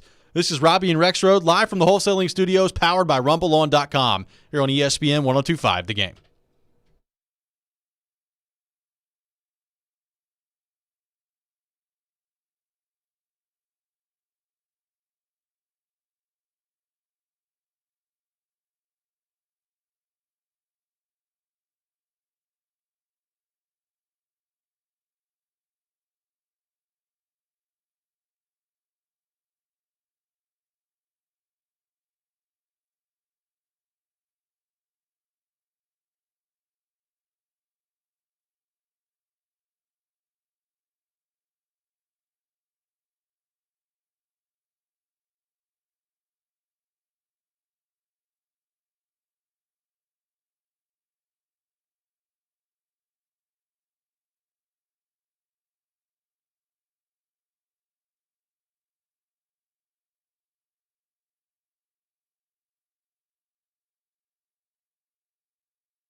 Welcome back in. Final hour of Robby and Rexrode here on ESPN 102.5 The Game. Robbie Stanley, David Beauclair from SI.com in today for Joe Rexrode. Joe on vacation. He'll be back tomorrow morning. Elijah Campbell now in with us as well. Elijah, what's going on? Howdy, fellas. Did a little bit of relief duty A here. little bit of relief duty. Porth just up and left. He had enough of us, David. The quick change back there. Quick change. Yeah. Called the bullpen. Elijah's got a heck of a stash going on. He does. It's the summer stash, baby. Had a rocket. Well, Elijah, while we got you here, your thoughts on Game 3 of the NBA Finals last night. A big win for the Milwaukee Bucks. Nice response from the Bucks on home court last night. A very nice response. It's kind of what I expected, too. It wasn't too shocking to me. I guess the only shocking thing is about how bad they ended up beating him and how bad Devin Booker played, which he's prone to having a game like that every now and then. 3 of 14 from the field last night. Yeah. It's nice to see Chris Middleton finally shoot a free throw in the series. I think he went 9 quarters in this whole series without attempting a free throw. It's pretty incredible. And the Bucks just play a lot more aggressive too. Giannis is a freak, and as Mike Golick Jr. said, they don't call him the Greek normal person. That's true. This guy is a lot different than the rest of us. And anytime you're in the same, I guess, breath as Shaq and LeBron in terms of back-to-back 40 and 10 finals games, you're doing something pretty good. I thought all along the Bucks were the best team in the series. I thought they'd win it in 7, but I didn't expect Drew Holiday and Chris Middleton to play that bad in games 1 and 2. I think this just shows if they give you anything, the Bucks are going to be. You're going to give yourself a chance. They're going to give themselves a chance. Yep. Exactly. Because like in game 2, Pat Connaughton outscored Chris Middleton. That can't happen. That should never happen. No. Should absolutely never happen. There's sometimes like in the series where Connaughton's unplayable. But my biggest takeaway though is that if the Bucks play Giannis at the 5 and DeAndre Ayton gets in any kind of foul trouble, the Suns might be in a lot of trouble because the more Frank Kaminsky minutes that are to be played, the worse they are defensively. He gave them some bad minutes last night. Frank the Tank could not handle what was happening out there last night. Oh, no. Frank Kaminsky cannot guard Giannis Antetokounmpo. Not a lot of players can, but Frank Kaminsky especially can't. So if the key for Milwaukee is this something to watch the rest of the series to see how aggressive the Bucks are towards DeAndre Ayton. Yep. Because without Saric, the Saric injury really loomed large last night specifically because he gave you those minutes that you need whenever Ayton does get in foul trouble, which he's prone to do from time to time. That's right. So when you picked up that 4th foul early in the 3rd quarter, even when the Suns made a little bit of a run, it was hard for them to sustain it. So I was going to say the most impressive part for the Bucks to me, like I knew going home that they'd be excited, they'd come out, they'd play well and whatnot. But when the Suns cut it to 4 with just over 5 minutes to go in the 3rd quarter, you thought, okay, here we go. It's game on now. It was 74-70 with 5:22 to go, and at the end of the 3rd quarter, the lead was what was it? It was ridiculous. 24-6 run. Yeah, it was 98-76. I mean that was a big time response right there. Absolutely. It's exactly what happened in game 2. I mean, the roles were reversed. Milwaukee would cut it to 4 or 6, or they'd make it a 2 or 3 possession game, and then Devin Booker would hit a contested 3, or they would do what they did best. Like Chris Paul would hit contested mid-range jumpers. I mean, they really shot the lights out, and of course, like David said, when Milwaukee heads home, you expect them to at least shoot better, and they shot a whole lot better last night than they did in games 1 and 2, especially Drew Holiday and Chris Middleton. Yep. But that stretch in the 3rd quarter was really the biggest part, and one of the things that sparked it was no DeAndre Ayton. And we'll see if the Bucks can tie things up in Game 4 coming up in the NBA Finals and even that series back up. Heading back to Phoenix for Game 5. That was a big story yesterday, a big story as well.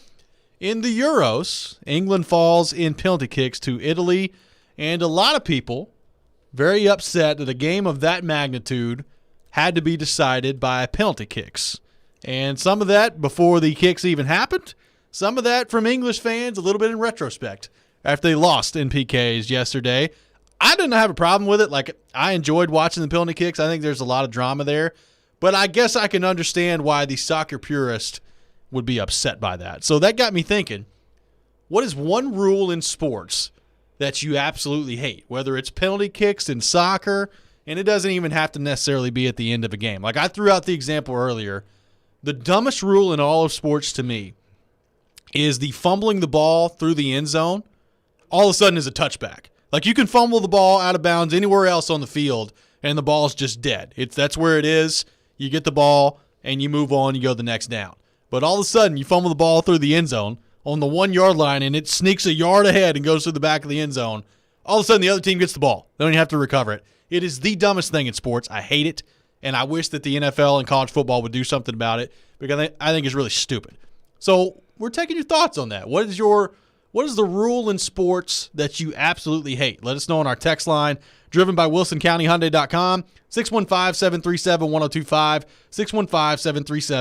615-737-1025. Jim texting in, the rule I hate is the way the NHL embellishment penalty is called on the same play where an actual foul is committed by the opposing team. If there is a foul, call the foul. If there is no foul and the player flops trying to sell it, call embellishment. Calling both rewards the team that actually committed a foul. Great show, guys. Love David's contributions.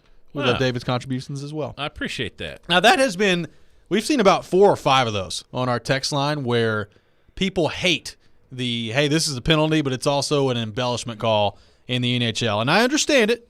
I think there are way too many times that call happens, and it's the official trying to bail himself out from making a call. But I also do think there are specific scenarios where there is a trip and there is an embellishment, and it can be both. Yeah, I know a lot of people don't agree with that. I've seen it. It can be both. It can be both, but it's called both way too often. Way too much. I agree. I think it's officials sort of either thinking, oh, I started to call that, I blew my whistle, I didn't really want to, so now I'm going to do this, or it's it was a penalty, but this is a big time in the game, and 2 minutes seems like a pretty harsh. If it's a penalty, it's a penalty. Just call it, or don't call it. But it's one thing that COVID, the year of COVID, taught us, and playing in empty arenas and whatnot, is that officials are swayed by the crowd as much, Absolutely. if not more, than the athletes actually are. There is actual research that shows that that calls with fans in the stands favor the home team, and that during COVID, I think in pretty much every sport, in empty stadiums, the calls were much more even. Yep. Than they ever have been, and I think this point to the dual calls is probably partially a response to whatever's going on with the crowd. Whether you're calling against the home team or not. Talking rules in sports that you absolutely hate. Taking your thoughts on our text line, driven by WilsonCountyHyundai.com, 615-737-1025. Chris in Nashville says, the designated hitter in only one league. You should have it in both or neither. What do you think about that? The designated hitter only in one league, a rule in sports that Chris in Nashville absolutely hates. I grew up in a National League city. I grew up a National League loyalist, but I have over the years come to the conclusion that let's just get the DH in there.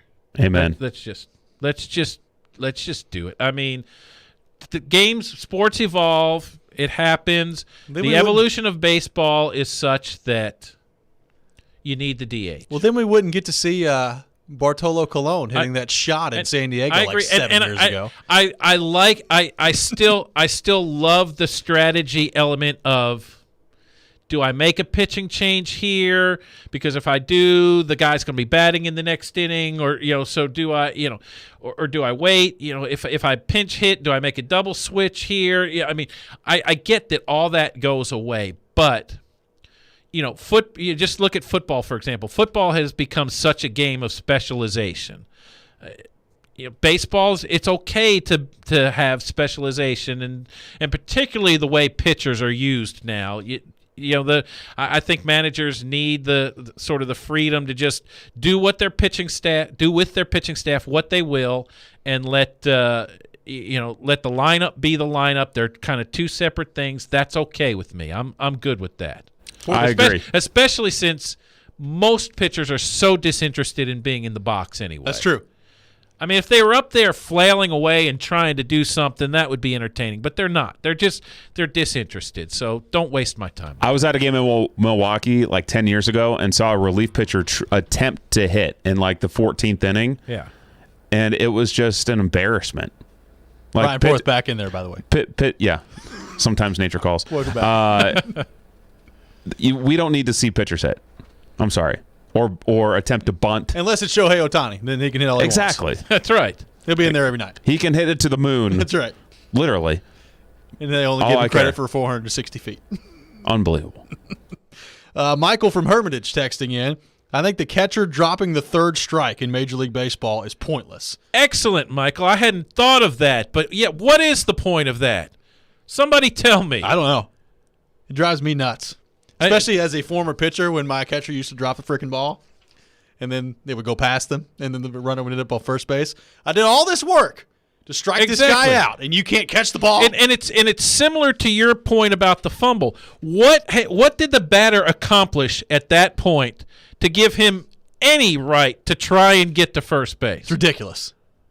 This is an outrage. Thank you, Michael. That is a great point. We'll continue this conversation when we come back, talking rules in sports that you absolutely hate. Let us know on our text line, driven by WilsonCountyHyundai.com, 615-737-1025,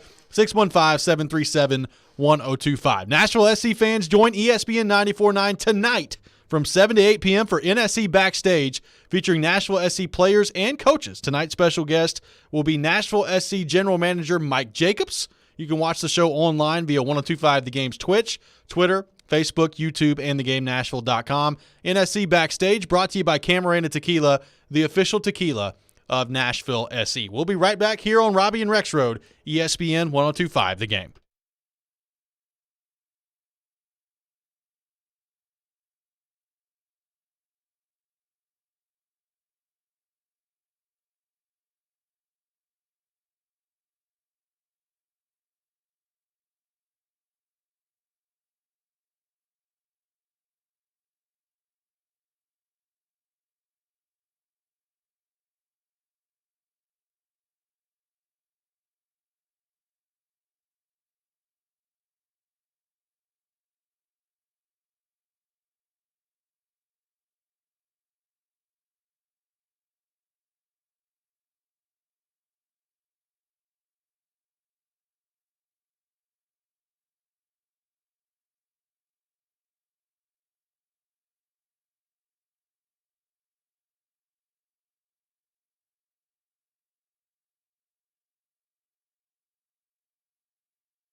He's got to score here to keep England alive. And he doesn't! And Italy are champions of Europe! They do it in a shootout. They did it the hard way. behind after 2 minutes, and again after penalties, and England are foiled again, and at Wembley. The hearts ripped out yesterday in England. They fall in penalty kicks to Italy, and Italy wins the Euros yesterday. And the game going to penalty kicks and being decided in that fashion, a high point of contention yesterday on social media, which I know, David, is very difficult to imagine that things on social media could ever get contentious because that never happens on there. Never. But a lot of people very upset that a game of that magnitude decided in penalty kicks and not on the field playing the actual rules of soccer. And that got us thinking, what rule in sports do you hate the most? Let us know on our text line, driven by WilsonCountyHyundai.com, 615-737-1025, 615-737-1025. Ryan Porth, do you have a rule in sports that you hate the most? Is there one that comes to mind at all? There's a lot of studying going on back there. Man, you're just one? Anyone you want? Just one. There are many that I don't like. Porth needs a Festivus airing of grievances when it comes to sports. I have many rules. You're going to hear all about them. Major League Baseball's blackout rules. Okay. It's not on the field. That's fine. But it's a rule. Game rule, but okay. Well, you take this whatever direction you want to take it, Porth. We live in Nashville, Tennessee, and we are considered by Major League Baseball to be in market for the Cincinnati Reds. That's a heck of a drive. That's a heck of a market size they've got. It's so ridiculous. Like Saturday night, the Reds are playing the Brewers. If you lived in Nashville, you could not watch that game. You know why? Because it was on Fox Regional, and we got the Cubs-Cardinals game on Saturday night. And if you go to MLB TV, you are still within the blackout limits of the Cincinnati Reds. You cannot watch this game. I sense a lot of pent-up hostility here from Ryan Porth. Now, that dates back to the Big Red Machine days, right? I mean, I assume that there were a lot of Reds fans in the area here, but there still are a pretty fair amount. There are a pretty fair amount, but I would think if you were to poll baseball people in this town, you would find this is a Braves town, yes. not a Reds town. Correct. And I mean, it's a little antiquated that way. Right. It's so dumb. The blackout rules are just so I love how he gave him the option of like any rule in sports. He's like, Major League Baseball blackout rules. Porth takes his TV time very seriously. I do. Nothing cooks my grits more than the Major League Baseball blackout rules. I like it. Gentry on the text line, driven by WilsonCountyHyundai.com. Ground rule doubles are the dumbest, especially when runners are on base. Most of those deep doubles are going to clear the bases, make it a ground rule triple instead. What do you think about going from ground rule doubles to ground rule triples? Well, no. Why not? No. What's wrong with the ground rule triple? I like the idea. If you bounce one over the wall, you ought to get a triple. No. To me, the frustration of that moment is sort of appealingly dramatic in baseball because there's this I could have had a triple. Yeah, like you really, but to me that's a part of baseball that's kind of rooted there that I'm okay with. I get the frustration. I get it completely, but I think it's kind of a good frustration. I agree. Shannon from Madison texting in, the overtime in the NFL, there should not be any ties in football. So go back to college football. I think there's a simple solution for overtime in the NFL. Just play college football overtime. And Porth, you said just take it back to the 40 instead of the 25. Yeah. That way you've at least got to work for the field goal. Yeah. But if you make that change, I'm cool with it. Just go college football rules. I am all for any rule in sports that involves a tie being a possibility to be abolished. Yeah, me too. Any of those rules. Chris in Nashville texting in, the muff rule on punts. You can't advance a muffed football? That's dumb. That's true. Also, the onside kick. You ought to be able to pick up an onside kick that you recover and run as far as you want to with it. Yes. But you can. No, if you're the team kicking the ball and you recover the onside kick, You can't just take off running. I see what you're saying. You're not talking about the receiving team. I'm not talking about the receiving team. Right. I'm talking about if you're kicking the ball and you get the onside kick. Because it's a free ball. It's a free ball. You got to be able to pick that sucker up and go as far as you want to. Why can the receiving team do it and not you? I don't know. That's a good question. That's what I'm trying to get to the bottom of. I feel like if we were to get the rule books for every major professional sport and really broke this down, like football, the NFL would win hands down in terms of the number of just the number, the sheer volume of things that you're going, what in the world is that? Yeah. I think so too. Like baseball, I'm sure has some really obscure rules that I hadn't thought about that okay, but the NFL there's some crazy things. There was somebody that pointed out the infield fly rule in baseball. I was like, I kind of understand why the infield fly rule is there. I do too. I don't understand the rule at all.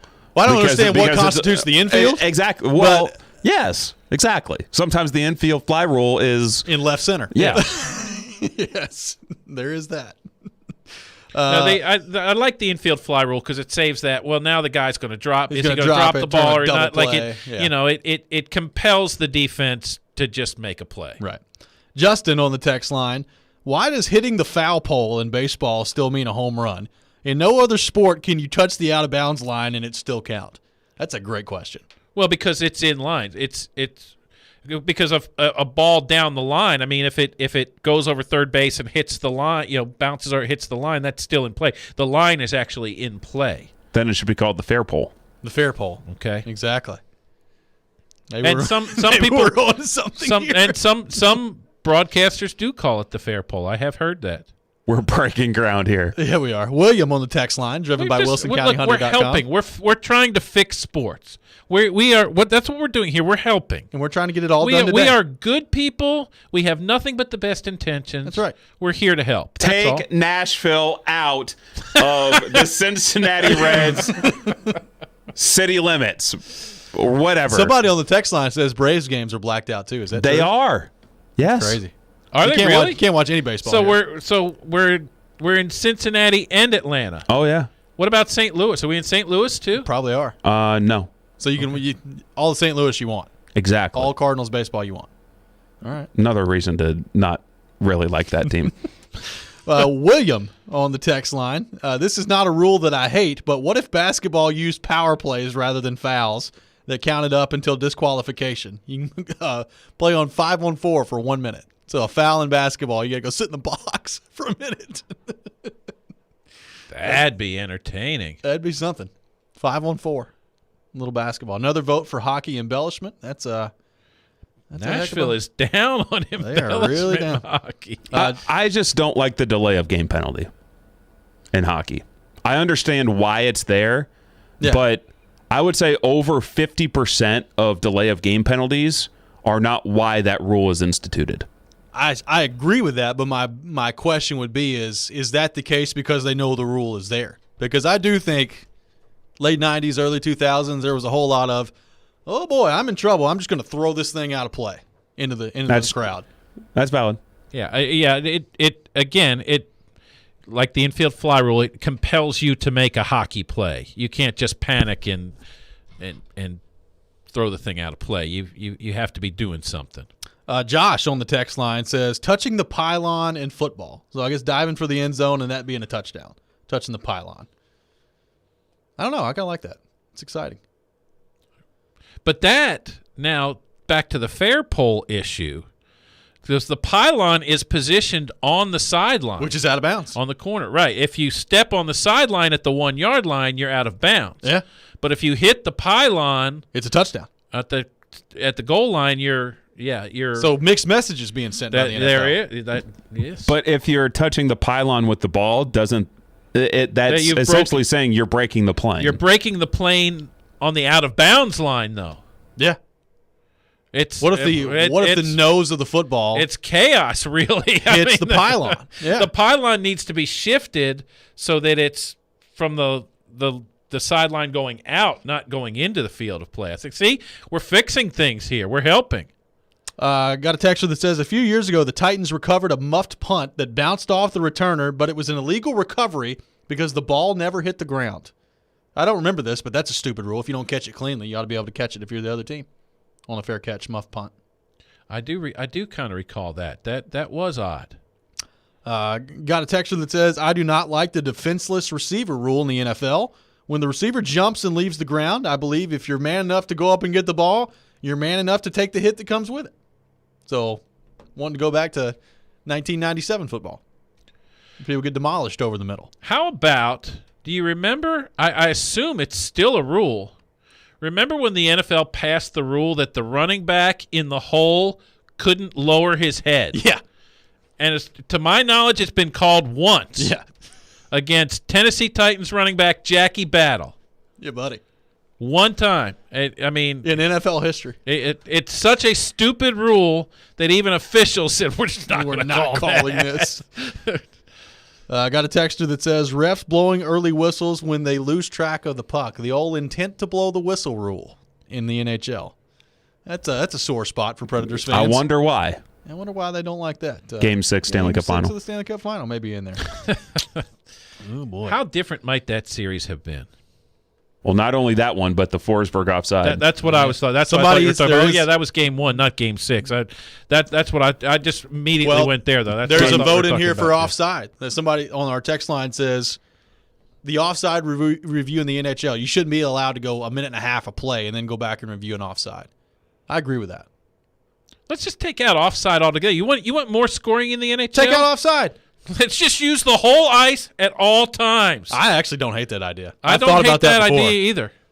Just have Ovechkin cherry picking at the other. You can do so at your own risk, circle? right? If you don't want to go play defense, that's fine. You worried about Shea Weber's slap shot? Keep somebody down in front of his goalie. Make him play down there. That's right. Exactly. I don't hate that idea. It'll never happen, but I don't hate that idea. We'll continue to take your thoughts all show long on the rule in sports that you hate on our text line driven by WilsonCountyHyundai.com, 615-737-1025, 615-737-1025. Speaking of the Predators, is a rebuild necessary for the Predators to find their way back into Stanley Cup contention? David Beauclair and I will debate that coming up next. This is Robby and Rexrode here on ESPN 102.5 The Game.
The ultimate social experience is coming to Nashville. My Wine Society presents Blended Festival August 13th and 14th at First Horizon Park with live performances by Cascade, Lil Jon, Matt Stell, Blanco Brown, Bryce Vine, and more.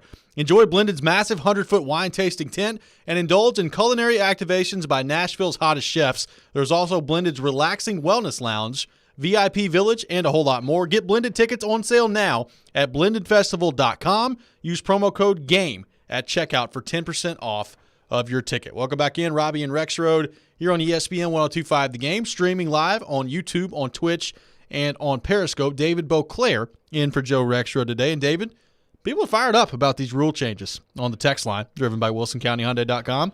A lot of people want to see some changes made around here. People have some things that have been they've been stewing on them, and we're here where they're released. Let's get this out in the open. Let's fix everything. Got a texter that says, how come the ground can't cause a fumble, but it can cause an incompletion? You talk about the NFL, there's a lot of rules that need explaining here. How come it can cause a fumble, but not an incompletion? What is a catch in the NFL? What is a catch? I hadn't thought of that one this morning either, but the ground can't cause a fumble has long irritated me. Either hold the football or don't. Exactly. You hold on to that thing. If you're going to dive and have that ball down there, you're risking the ball popping at, like, because you're not down until like your elbow or your knee or something hits. Right. If the ball hits first and comes out, it's a fumble.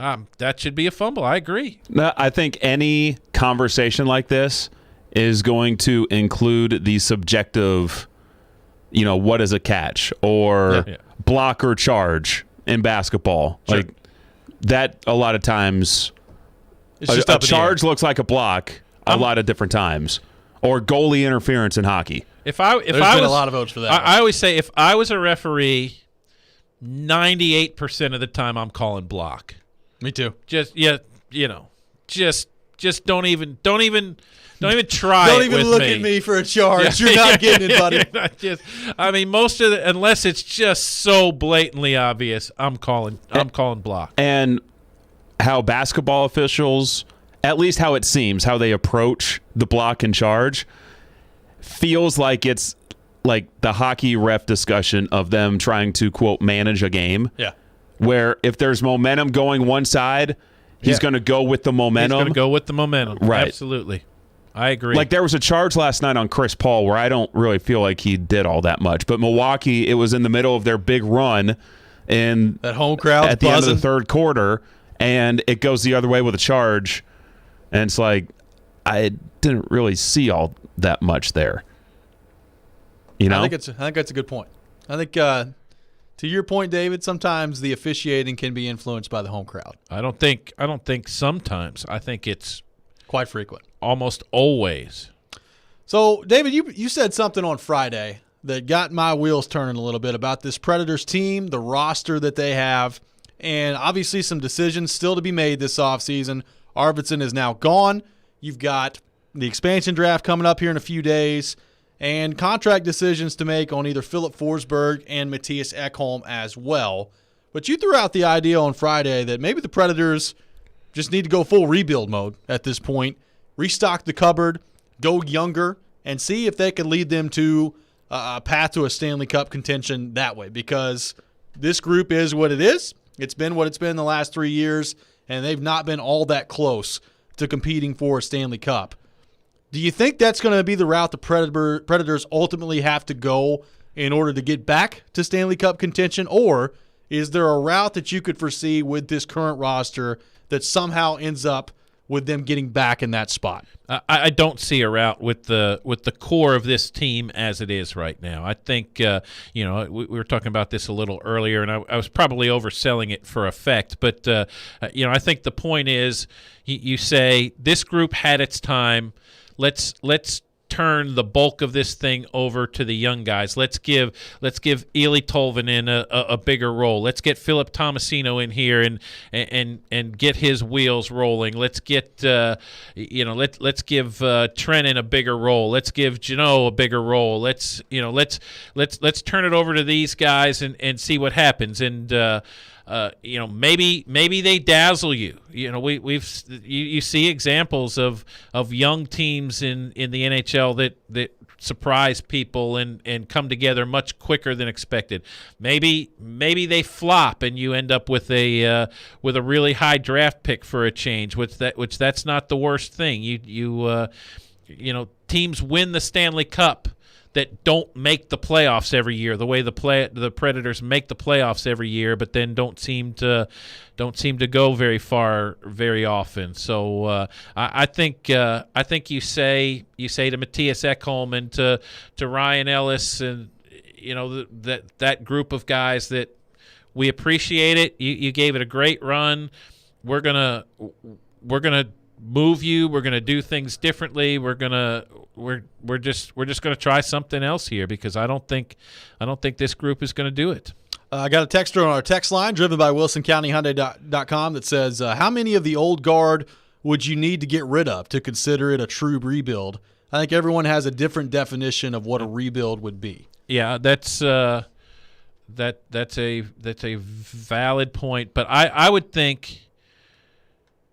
I would say you start with that. That defense core was so central to sort of this, or has been, in even the last couple of years, kind of with Yossi being the leading scorer.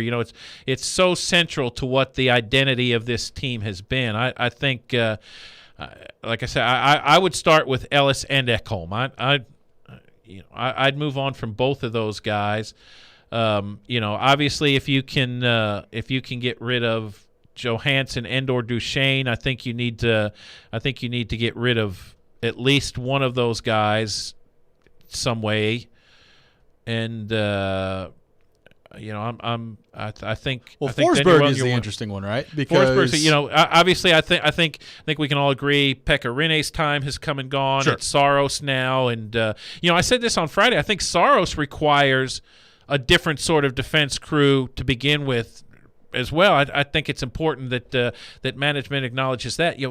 Jussi Saros is not seeing over anybody when he's got traffic in front of him the way Pekka did. And Saros, his whole game is built on seeing the puck and following the play and understanding what's happening to the point that he's in position to make the save before the shot is even off the opposing player's stick. He's great at anticipating where the puck's going to be. And that was the scouting report on him when he was 20 years old. I remember talking to Paul Fenton about that. He's like, this guy reads the play the way a forward typically reads the play, but he needs to be able to see the puck. So you're going to have to get some defensemen who are keeping the front of the net clear for him that he can see. He's 5'11". He's not 6'5" Pekka Rinne back there. So that's a really big part of it. But yeah, to your point, Robbie, I think Forsberg is sort of the guy because he's still young enough. He's 26 years old. You can't say at this point his best days are behind him. He's probably in the heart of his best days right now. So is he a guy that you need if you're going full blown, just blow it up completely? Then Forsberg goes too. If you're saying we're doing a rebuild, but we're not just completely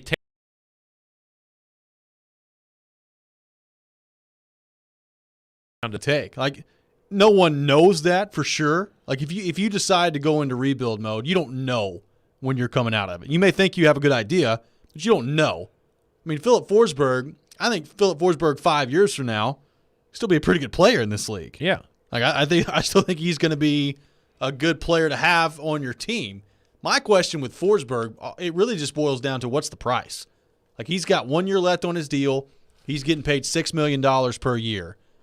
That's probably going to go up, but how much is it going to go up? Like, I'm not paying Philip Forsberg $8.5 million. Yeah, I'm not paying Philip Forsberg probably $8 million. No, I'm not paying. To me, he's not a guy who's scoring 30 goals every year.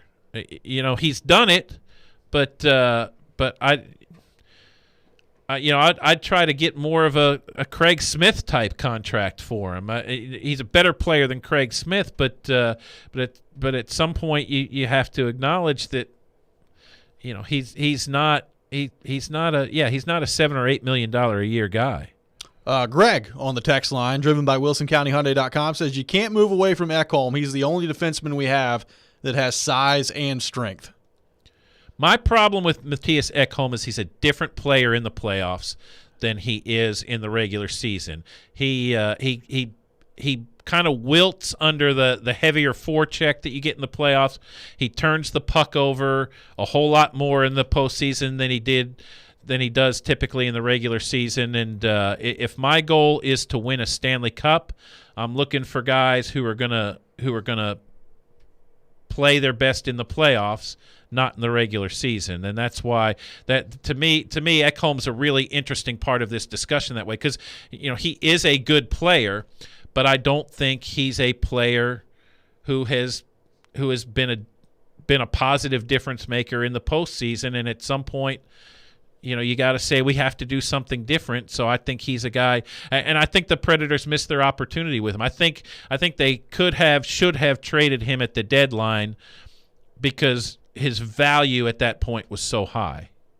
Oh, he was about as high as it gets in the league for a guy with. I mean, there was talk of 1-2 first-round draft picks for him, which if that offer was on the table, if there was an offer of 2 first-round draft picks and David Poile didn't take it for Matthias Ekholm, to me that's almost criminal. When we come back, speaking of Ekholm, that's one of many decisions the Predators are going to have to make this offseason. When it's all said and done, what's it going to take to feel good about this offseason if you're a Predators fan? We'll get to that coming up next. This is Robby and Rexrode here on ESPN 102.5 The Game.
Welcome back in. Final segment of the day here on Robby and Rexrode, ESPN 102.5 The Game. Robbie Stanley, David Beauclair, Ryan Porth here with you on this Monday morning in Nashville, Tennessee. And David, before we continue the conversation on the Predators, I can't believe I haven't brought this up already today, but have you seen that Pierre Maguire, formerly of NBC Sports, NHL on NBC, is now going to be joining the Ottawa Senators organization? He's going to be, I believe, the Vice President of Player Development for the Ottawa Senators. So Pierre Maguire going from in between the benches on the broadcast for NBC to now the Senior Vice President of Player Development for the Ottawa Senators. What do we think of that? I mean, congratulations to him. Good for him. But it always feels really lazy to me when a pro franchise decides someone who's been on TV talking about this stuff qualifies them for a front office job. It's a little bit offensive to me that like I know Pierre's well connected in the hockey world. I know he'll certainly want nothing but the best for the prospects who are under his watch there. But hey, he used to be the coach of the Whalers. He's been but it was that 94? It's been a long time. I just don't get how you can make that move. I just don't see that. Well, whoever comes into the Senators organization, he's going to go tell them, have fun out there. Well, he'll tell them exactly where they're from. Exactly where they play junior hockey, where they're from, who their coaches were. Their parents' names. Talk about the rink, and that's all well and great, but. I'm curious. Yeah, I'm curious, and I'm really curious to know, like in a situation like that, did Pierre Maguire reach out to the Senators and say, "Hey, I'd like to do this for you. Here's what," or did the Senators say, "Hey, Pierre Maguire would be good for this job. Let's get him," because if that's the if that's the case, again, that's where it feels really lazy to me. It's a good question, and like. We were banging on Matthew Stafford earlier in the discussion about how miserable the Lions were. Matt Millen went from the broadcast booth to running the Detroit Lions, and that certainly didn't work out very well. Mike Mayock hasn't worked out very well for the Las Vegas Raiders at this point. It's I think to do those kinds of jobs, I mean, you've got to be down the rabbit hole of personnel and do those sorts of things. This is obviously a little bit of a different position, but still, I don't. You mean you've got to be willing to work 20 hours a day in those front office jobs, and most TV people I've seen that's not how they're wired. So good luck to Pierre Maguire in Ottawa. Hope that goes well for him, and have fun up there. Have fun up there in very cold Ottawa, Pierre. Hope everything goes well for you. All right, I'm going to ask both of you this question. What, at the end of this Preds offseason, when the expansion draft is come and gone, we're heading into training camp next season for the Predators, what is a successful offseason for the Predators in your opinion? What does that look like? What can you get through the end of this offseason and feel good about if you're a Predators fan? What does that picture look like if you're a Predators fan here in Nashville? David, let's start with you. I've got three things. Okay.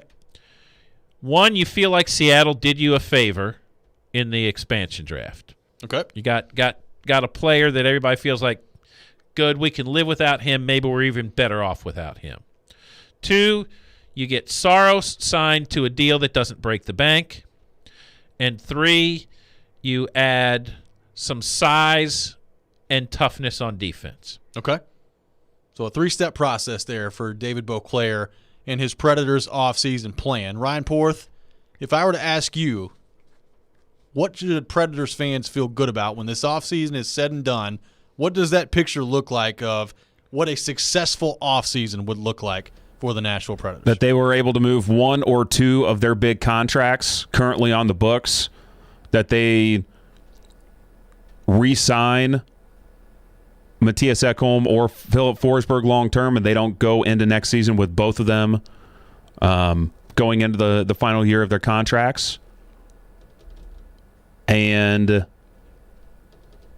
I mean, those are the big rocks this offseason. Yeah. I mean, what they do around those big decisions is kind of dependent on how many of those big decisions they end up making, honestly. Yeah. Like, I don't know if you can really be in the sweepstakes for, a big free agent or even a second line or first line winger via trade unless you have some of those big decisions figured out. I would say my successful offseason would be find a way to get one of Johansson or Duchesne's contracts off the books. Like, if you can find a way to do that, I think that opens you up for so much moving forward here. Like, to me, if both of those guys are still in the books next year, barring a complete 180 of what we've seen from Matt Duchene the last couple of years, like, it's difficult to really plan out the future when you've got 4 more years left of Johansson at $8 million a year and 5 more years left of Duchene at $8 million a year. Like, it's difficult to map things out that way when you've got that much term left on those deals. So I think that's the hardest thing that they have on the table for them this offseason. Also think it's the most important to get accomplished. Like, you've got to find a way to get one of those 2 contracts off the books. Because, you can't make bold changes or any kind of big move if you've got both those contracts. Yep. I mean, they're going to be, especially since, you're looking, at a flat cap for next year. The cap's not going up. And who knows when it's going up? That's who knows when it's going up from now. So, you're, you signed those deals assuming that the cap would be going up over time and, that they wouldn't be such a big hit percentage-wise as you got through those contracts. But, to your point, that it's not moving anytime soon perhaps here. So we've got to get to this before the show closes because we were having a discussion earlier in the show about Tennessee football and the direction that it's heading. And I can assure you that the gap is closing. As we know, as Coach Pruitt says, the gap is closing. Caden Salter, of course, was kicked off the team. He was dismissed by Josh Heupel. You want to take a guess at where Caden Salter has now ended up in the transfer portal? Oh, he's found a new place already. He's found a new place. I'm not even going to Google this. It has the potential to be the most Tennessee thing of all time.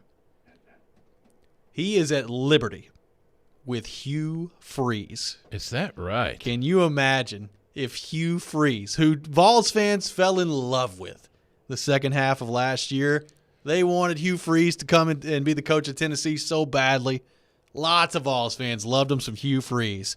Can you imagine if Caden Salter goes down to Liberty and he just starts lighting it up with Hugh Freeze in that offense? Yes, I can imagine that. That's what I was saying. It would be the most Tennessee thing of all time. So congratulations to him, I guess, for finding a new home. And a place where he will put up numbers. Oh yeah. And, likely dominate if he's as good as people seem to think he is. So there's Caden Salter. Transfer destination made official, uniting with Hugh Freeze at Liberty. David, we appreciate you coming in the last couple of days. It's been fun. All right. You're going to have Rexrode back tomorrow? We'll have him back. That's the plan. You don't need me? We always need you. All right. Friend of the show, David Beauclair from SI.com. I appreciate you having me. He's a regular. He will be on the show quite often moving down the stretch here. So I appreciate you taking time to join us. Joe will be back tomorrow. Darren Donica Chase is coming up next. This is ESPN 102.5 The Game.